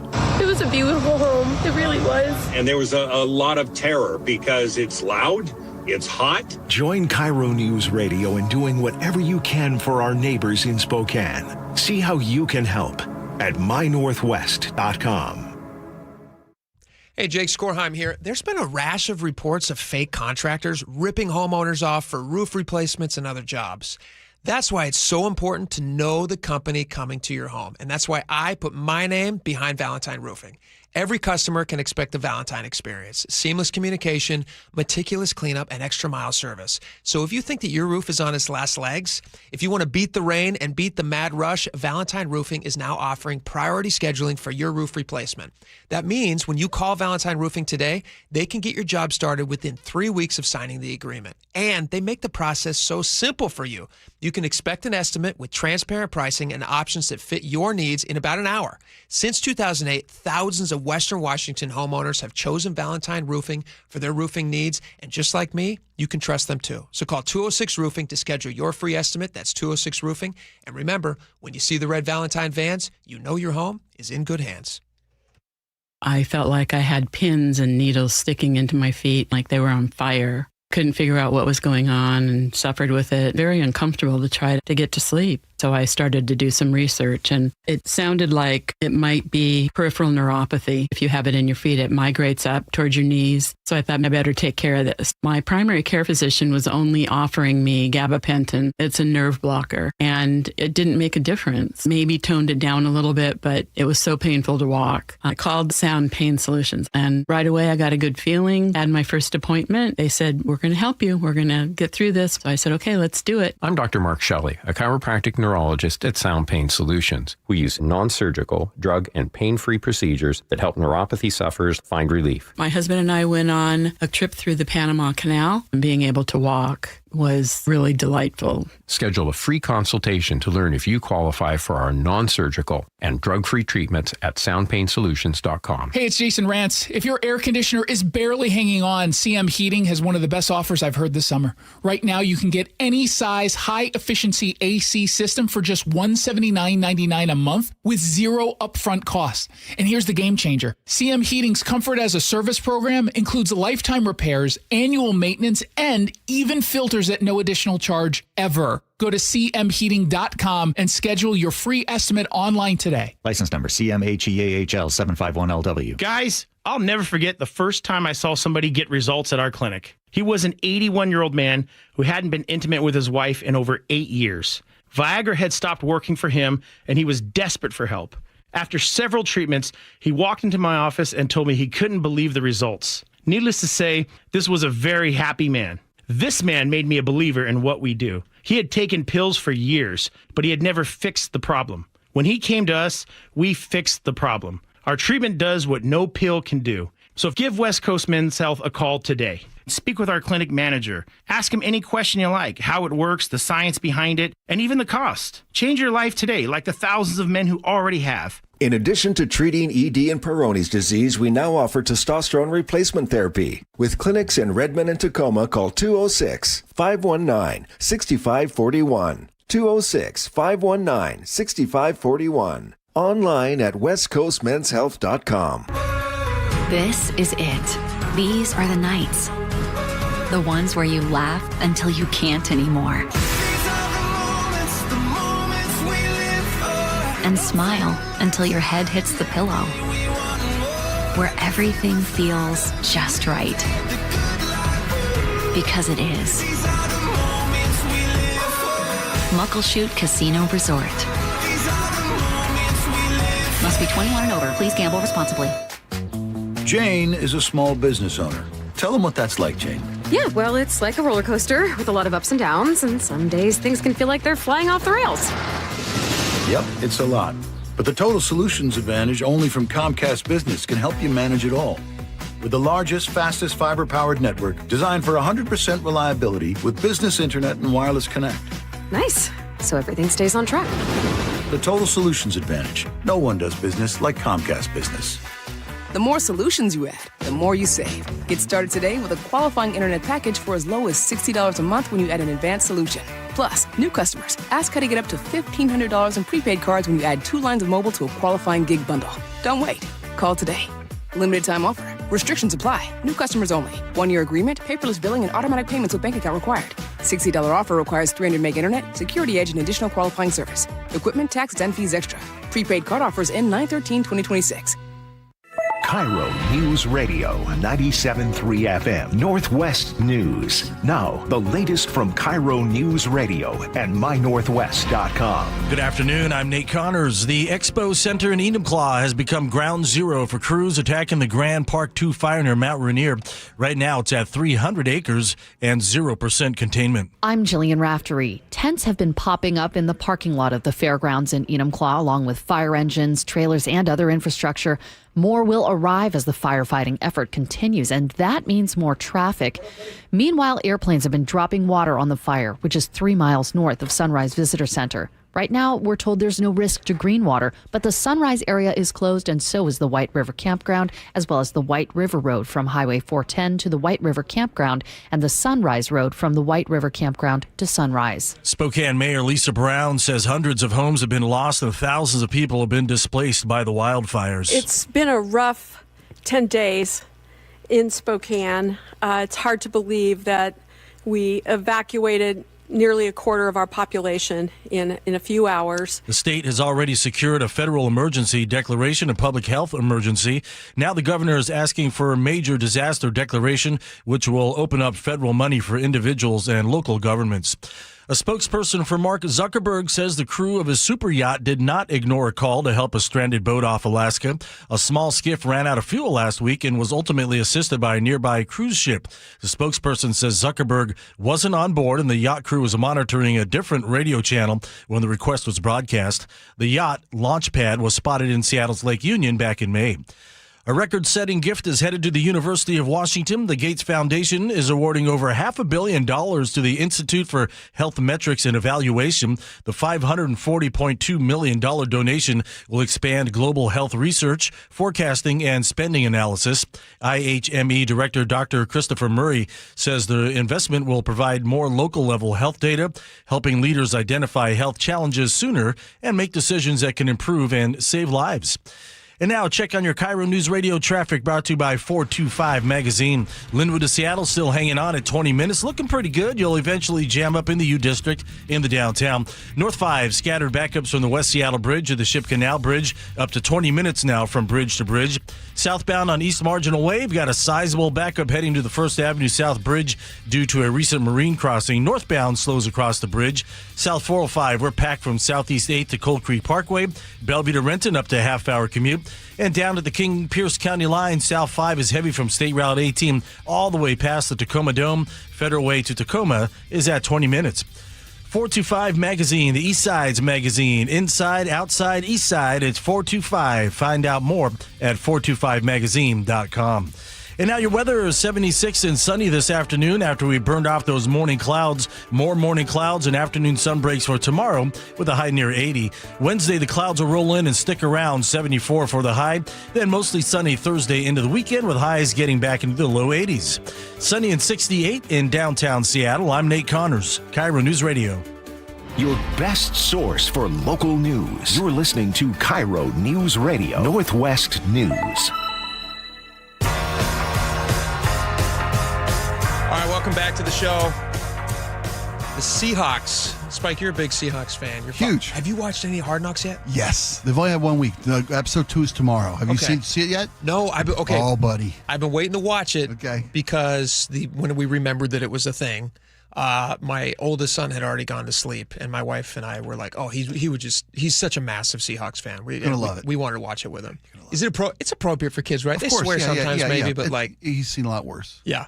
Yeah, he probably saw worse the pop-up tent in Montana. Okay. Probably. Yes. You'll be fine. Probably. No, it's great. And HBO, they do a phenomenal job. I love that show. Phenomenal job. It's reality TV on steroids. Is it just cool also just getting a peek behind? It's cool anytime, even if you don't know the team, but if you really know a team like the Seahawks, it's just fun to see like, oh, hey, I eat there. Like if they follow a guy off campus or something. It's phenomenal. Oh, that's great. You're going to love it. Okay. It's interesting because the story we got right now is because the Hawks invited a free agent into camp. He was there for his second visit to camp on Sunday. Terrion Arnold, is that how you pronounce his name? Yeah. He's a former first-round draft pick, the 24th pick overall of the Detroit Lions. Well, that's great. Why is it controversial? He was let go by the Lions. He had a shoulder injury last year that limited his play, but that's not the reason he was let go by the Lions. It's not an injury-related He's release? facing 8 felony charges of kidnapping for detaining, and he led a plot, according to authorities. He led a plot to detain and pistol whip 3 people he believed had stolen luxury goods and $100,000 in cash from him, a total value about $350,000. Now, the 2 other people that were arrested in the case, along with Arnold, have pled guilty to this kidnapping and assault on these individuals. I assume that they have turned states. They pled guilty and they're cooperating with the investigation. Arnold we found out that Terrion Arnold was the Seahawks are among 4 teams that are interested in this free agent. And we know this because his attorney at a hearing disclosed this in court. That they're asking that he not be forced. He's out on $1 million bail. Okay. $1 million bond, which he paid. Because he's got the money. Yeah, when you can steal $250 worth of goods and jewelry from him, he's probably got bail money. $250,000. $250,000. Yeah. Thank you. Also, that he not be forced to wear an ankle monitor. He's allowed to travel for work or work-related trips or trips to his attorney. And apparently visiting the Seahawks over there in Renton is a work-related trip. Let me ask you a question. Sure. Would you be okay with the Seahawks picking him up? Absolutely. If he was proven innocent of his crimes? Absolutely. Well, let me ask you this question. I'll tell you, okay. Even if he's guilty, would you be okay with them picking him up? And if he's guilty, I assume that he's going to have to spend some time behind bars. You may have to miss your games. Sorry, I don't mean to laugh. It's a serious issue. Well, it's serious, but it's a serious issue. So according to the AP, it was later determined that the three people... they had the wrong guys. They had the wrong guys. Yeah, that's a shame. So they said that he was charged with leading a plot in February. I think you already said this, but let me just reiterate. Yeah, it's worth repeating. To, quote, detain and pistol whip three people who he believed had stolen luxury goods and $100,000 in cash from him. Yeah. The AP reported later that those three people, including his personal driver, were not involved in the theft. So it sounds like a theft maybe did occur. Yeah. But the three people that he identified and then possibly detained and pistol whipped, allegedly kidnapped, weren't the people. Right. So that's a problem. It is. That's his a problem. Judgment.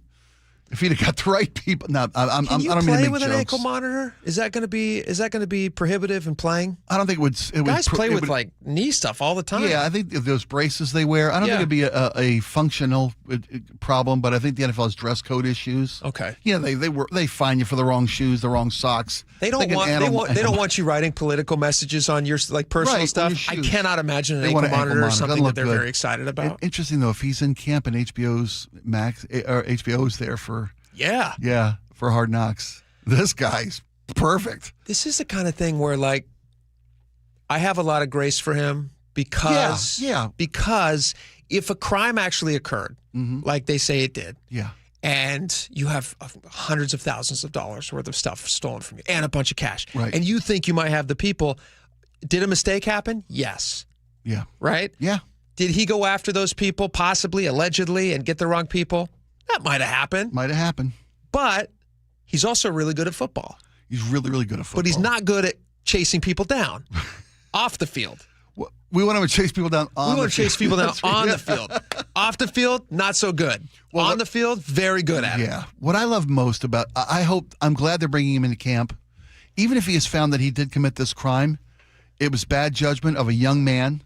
In an emotional situation. I'm not trying to make excuses. 23 years old. But here's the thing. The Hawks have a history. Whole life ahead of them. They got a history of fixer-uppers. The island of misfit toys, Pete Carroll used to call it. John Schneider 100%. and Pete Carroll had this idea. Look, it's the environment that they create with like veteran leadership, with accountability, with Tell the Truth Monday or whatever different programs the Hawks have in place.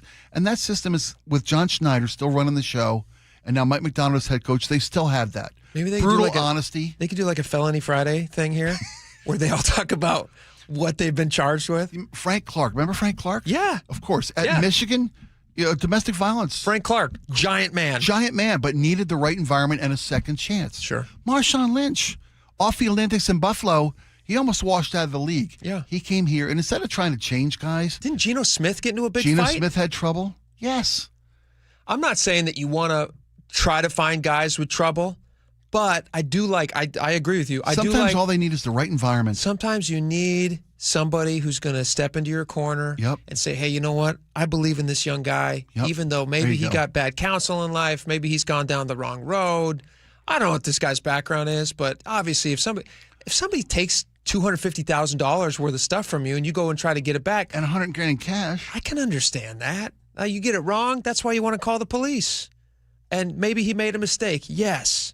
But if he winning cures a lot of ills. It does, and if he's found that he committed a crime, and the judge decides that he needs to have, I don't know, some time in incarceration or some probation, that shouldn't. If he's a young man who can fix his life, correct his mistakes, learn maybe from some his mistakes. Community service. You remember when Sean Kemp got arrested for firing a weapon? Do you remember that? Absolutely. You remember what we were talking about at the time? We said, what an incredible missed opportunity. To make a public campaign to step up and make a public campaign about like, hey, you know what? I took the wrong path. You don't have to. Right. I fired a gun because somebody stole a phone from me. Right. You don't have to. You can make the right decision. This guy could be an example. This guy could be a leader because he's had a hard time. People who get second chances, make the most of them, are some of the best great individuals. It could be, maybe this guy's not. I don't know. Yeah. But the Hawks are at least taking a look at him, give him the benefit of the doubt. If it's deemed that he's a worthwhile citizen and it's the right investment in this young man. Who else is interested in him? Was it the Jets? I saw the Jets along the list. Colts, Jets, and the Houston Texans. Let me say this. If the Seahawks decide not to go with this guy, and if the Jets get him, or if the Colts get him, or if the Texans get him, and he's really good, then obviously I think he should not be in the league because he's not winning for the Seahawks. But if he's with us, then I think he's, I'm all about second chances. And it's great if he can help the team. That's great. I'm with you. Yeah. But he shouldn't have his life just. And again, we have to see what the courts decide and what the evidence bears out and who he is. This would be a lot different. Beyond redemption, and if the crime that he was charged with were different, we might feel very differently about this. Yeah. I mean, I don't know, man. It's, kidnapping somebody and pistol whipping, or at least he organized the plot. Yeah. That's what he was charged with. Leading a plot in February to detain and pistol whip 3 people. Again, we're not trying to, completely whitewash what happened, but we are saying. We'll be open-eyed about it. Has anybody ever stolen anything from you? Have you ever had to go and retrieve any items that have been taken? I know you have, which is why I'm asking the question. Yeah. What did you go and show up with? This is an awesome story. Can we come back to this real fast? Sure. This is one of the times that I've admired you most. Okay. When I heard what you went and did to get a cell phone back. Yeah, for my kid. Okay, yeah, I'll tell that story. You've told it on the air before. I hope I'm not forcing you. No. I'm happy to. But what you showed up with, would make this guy blush. Yeah. I hadn't thought about it in that light, but you're right. Could have gotten ugly. I was ready to go there. Real ugly. Yep. All right, Spike will tell that very quickly. And we've got last call. We got your text message. We come back. We got a lot of good stuff. Stick around.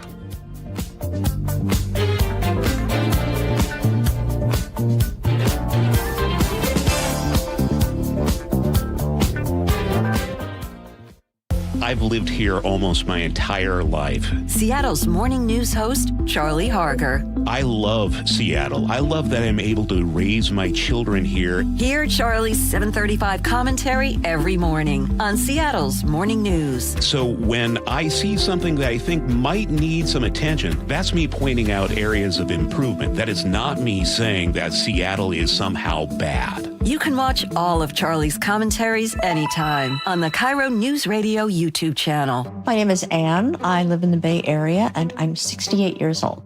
I helped my mom navigate Medicare. That was a nightmare I hope never, ever to have to go through again. It was awful for her. It was awful for me, and I just knew I never wanted to go through that. I knew that there were choices and that there were balances to be made and that it could be totally impenetrable. The chapter basically does the work for you. When you're turning 65, when you're looking at going on Medicare, they will look at all the options for you, give you advice as to what's best. One plan might be better for this, one plan might be better for that. I didn't have to do that calculation. They do the research and you don't have to pay for it. We gave a person the information, a person got back to us. You don't have to make yourself crazy. To learn more about how you can get free personalized Medicare advice, visit chapter.com today. If you care about keeping groceries affordable, listen up. Seattle City Hall is considering an ordinance that could put grocery discounts, rewards, and coupons at risk. The mayor's proposed fair pricing ordinance could have the exact opposite outcome and make everyday living more expensive. Protect Seattle Savings is working with the mayor's office to improve the proposal and keep costs down. But we could use your help. Visit protectseattlesavings.com to learn more and join the cause. This message is supported by Safeway. Someone had a birthday. Yep, 50. Can't believe it. 50 years of wisdom. Great segue. We have a health reminder from the CDC. Pneumococcal vaccination is recommended for adults 50 or older. Says here, we're over 6 times more likely to be hospitalized with pneumococcal pneumonia than adults under 50. I don't love those odds. Same. Look what I found. Pfizer's Prevnar 20 is proven to help protect adults against pneumococcal pneumonia and invasive pneumococcal disease in just 1 dose, and millions have already gotten it. Continued approval may depend on a supportive study. Don't get Prevnar 20 if you have a severe allergy to its ingredients. A weakened immune system may lower your response. Common side effects include injection site pain and swelling, fatigue, headache, muscle, and joint pain. For full prescribing information, please call 1-855-213-2138. Visit Prevnar20.com or talk to your doctor or pharmacist. I'm on Prevnar20.com now, scheduling my appointment. Good idea. And happy 50th. Hey, buying a used car can be stressful. Sunset Auto Family takes that stress away with a 48-hour used vehicle exchange policy. You pick it out, you drive it for a couple days. If it's not the right fit, they'll help you find one that is. You just get more at Sunset, and people do like that. How would you like to invest in the Seattle real estate market, one of the hottest and most stable regions in the country, and achieve a great rate of return on your investment without the effort of sourcing a deal, the expense and time of building permits, or all the hassles that come with being a landlord? Hi, I'm Scott Rirucka, CEO of Legacy Group Capital in Bellevue. Legacy Group Capital develops local real estate, lends money, and shares the profits with our investors. Diversify with Legacy Group Capital. Invest into our Northwest Fund, which is currently delivering 9% on a fixed rate term. It's our flagship fund for 19 years with zero investor losses. And yes, we do accept IRAs. Find out why 1,300 local investors have invested over $350 million. Invest in the stability and ease of Legacy Group Capital's Northwest Fund. Legacy Group Capital at legacyg.com. This is not investment advice. Investments available to accredited investors only. Details at legacyg.com. Guys, if your energy is down, your workouts feel harder, and your drive isn't what it used to be, it may not be aging. It could be low testosterone. At Revive Health here in Seattle, the first step is simple: a free testosterone exam and consultation with an experienced medical provider. We'll review your labs, symptoms, and overall health to determine if testosterone therapy could help improve your energy, strength, and performance. And for a limited time, qualified patients can get started with a free month of TRT. Revive has helped over 120,000 men since 2011 improve energy, sleep, mood, and confidence. If something feels off, don't ignore it. Get answers and take control of your health. Call 206-529-1111. That's 206-529-1111. Or visit revivehealth.com. Revive Health. Elevate your vibe. Must medically qualify. Terms apply. Contact Revive for full details. For the ones who get it done, Grainger offers the professional-grade products you need, delivered when and where you need them. Call, click Grainger.com, or just stop by. Ready to get rid of that old car? Donate it today at Cars4Kids.org. Your car can be picked up as soon as tomorrow. Call 1-877-CARS4KIDS to donate your car today. That's Cars with a K. This is it. These are the nights. The ones where you laugh until you can't anymore. And smile until your head hits the pillow. Where everything feels just right. Because it is. Muckleshoot Casino Resort. Must be 21 and over. Please gamble responsibly. All right, welcome back to the show. It's last call. We got your text messages. There are plenty to get to. But before, Spike, you were telling about retrieving a lost stolen item once. What happened? Yeah, we had the story of Terry Anderson, who's in camp with the Seahawks. He's got charges against him about trying to retrieve stolen items, and it got a little ugly and violent. My daughter's phone was stolen. This had to be 20 years ago now, maybe 15 years ago. Anyway, my daughter calls me on a Sunday night, my cell phone. Somebody stole my phone. And I look on my phone. We have those Where's My iPhone apps. And I said, I can tell you exactly where your phone is. Call the cops. Tell them you know exactly where your phone is. So I'll call you right back. She's on her friend's phone at the time, up on Capitol Hill.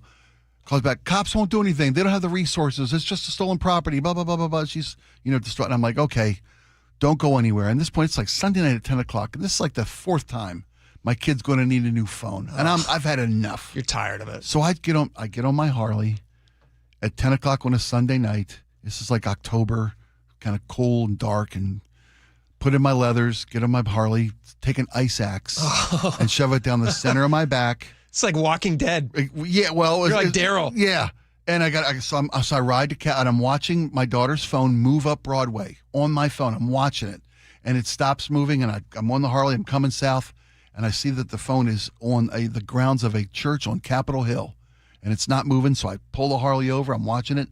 Walk out, and long story short, the phone had been stolen by a homeless person who had set up a tent behind one of the churches on the north end of Capitol Hill. And I retrieved the phone from an empty tent. It was in a backpack. You had the ice axe axe in my hand. Just in case. Yeah, because there's a big light shining on the side of this tent in this field. And my shadow was like a bear on the side of this tent. And I yelled and I got the phone back, took it to my kid, put it on the bar. Said, don't ever lose this again. Can you imagine if you had gotten arrested for that and what news story that would have been? Crazy vigilante or with if, an ice axe. If there was a guy in that tent and it got physical with this homeless person, it could have gone sideways. Could have gone sideways. You just had the best of intentions. You're just protecting your kid. Yeah.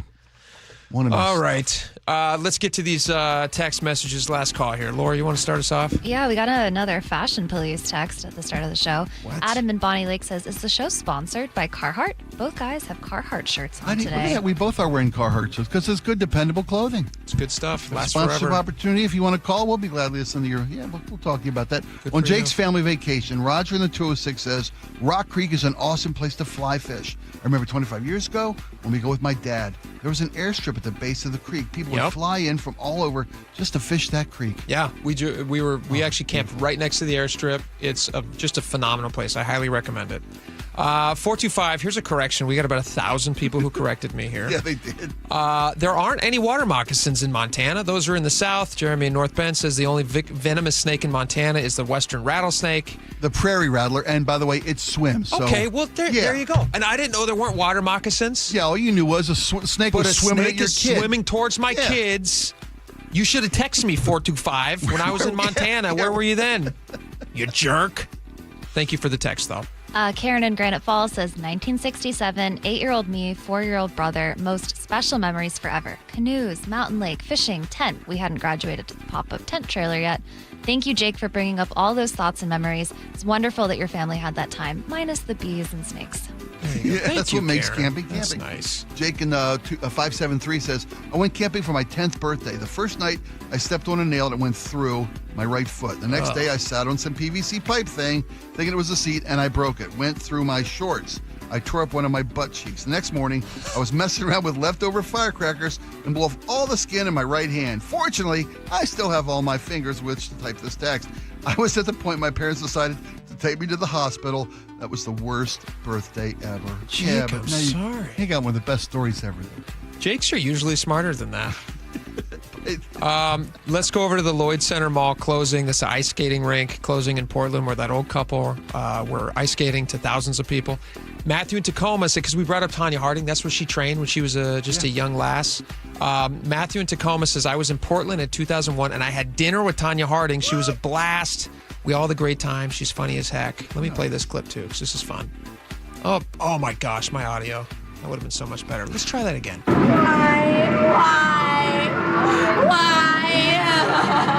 Do you remember that? Oh, yeah. That was fun. Yeah. That was a very interesting news story. Laura? On the kid who wouldn't buckle his seatbelt and got an entire flight canceled, Curtis in Auburn says, why didn't the airline just kick the kid and his family off the flight? Why does everyone need to get punished because of a single poorly behaved, mismanaged kid? I felt the same way. Everyone had that same question. Yeah, Catherine Makes zero so sense. at that point, parents and kid need to exit the plane, not wreck everyone's trip. Extremely selfish. I think parents should be liable or put on a no-fly list. No-fly list. Here's the thing. I would say this. If the plane was already taxiing and they were already away from the runway and the parents couldn't get the kid in the seat, it may not have been their decision at that point to get off. The parents might have said, like, hey, we'll happily get off. And the airline said, hey, we can't. They should have just strapped the kid in the seat. I don't understand. Just make it happen. Sometimes you just have to make it happen. It could be physically dangerous to the kid. Kid could get hurt. To strap the kid into the seat? Yeah. Disagree. All right. It's more dangerous if you cross dad. Force this whole plane. All right. Thank you guys for hanging with us today. We appreciate it. We're going to have a great show coming up for you tomorrow. John Curley's coming up next. You don't want to miss a second of that. We will be back tomorrow. We'll see you then. Enjoy your day. Bye-bye.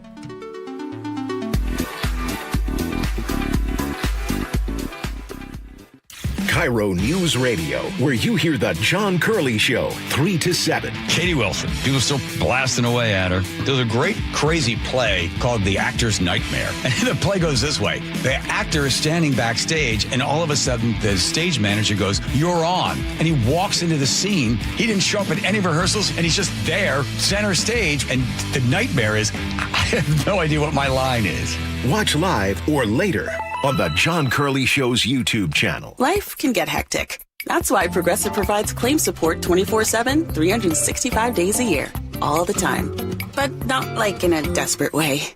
We're not just waiting online for you to talk to us or waiting by the phone. I mean, we are waiting by the phone, but not like staring at it. Well, now I am. I'm staring at it. The point is, Progressive Claim Support is here for you 24/7 in a totally chill, normal way. Progressive Casualty Insurance Company and Affiliates, not available in all states or situations.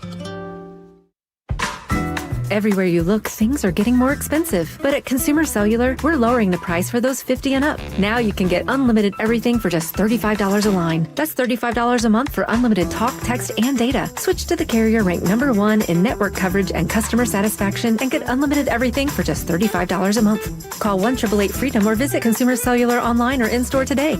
Price includes $5 credit for auto pay and e-billing. Taxes and fees apply. Data speeds reduced after 35 gigabytes. Rankings done by 2025 ACSI survey. Here's the deal. The government is over $38 trillion in debt, which means the IRS isn't slowing down. And the tax code is complex and unforgiving. So it's not surprising if you're one of the millions of Americans that owe back taxes to the IRS. Unfortunately, they're the world's most powerful collection agency, with the ability to garnish your wages, seize your bank accounts, and even take your home or business. But don't be stressed or worried any longer. We're Optima Tax Relief, America's most trusted tax resolution firm. We have resolved over $3 billion in tax debt for our clients. Our award-winning professionals deal with the IRS every single day, protecting our clients and preparing them for the best possible resolution. For tax help you need, for tax help you can trust, give Optima a call today. Call 800-343-6460. 800-343-6460. 800-343-6460. Optima Tax Relief. Some restrictions apply. For complete details, please visit OptimaTaxRelief.com. Workdays work better with food. And not just any food, the good stuff. That's why there's Easy Cater, the workplace food platform where you can order from a huge variety of great restaurants for any group size, anytime, anywhere, all in one place. Whether it's gourmet deli trays for the client meeting, spicy noodles for the night shift, tacos for the weekend crew, or a big box of brownies to tell your team, thank you. Just use Easy Cater, one platform to feed them all and feed them well. Start an order at easycater.com. When I hit my 50s, I felt like things were slowing down.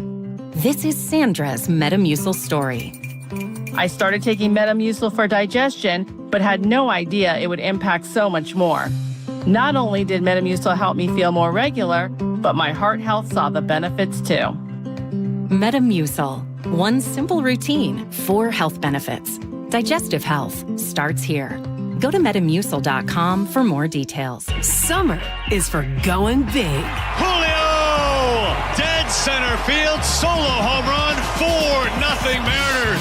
Summer is for showing out. Crawford, out of the glove, Emerson to first. What a play! Summer is for Mariners baseball. Cal Raleigh with an RBI double. The big number comes through in the clutch. Where else do you get 9 innings of eye-popping swings and snags? Plus fireworks that make your feet dance and your jaw drop. Oh yeah, and the guys have a dance of their own, a wind dance. Party time at T-Mobile Park in the sunshine. Mariners baseball. Tridents up. The action continues at T-Mobile Park all summer long. Don't miss out on 2 great matchups later this month. Julio and the Mariners are squaring off in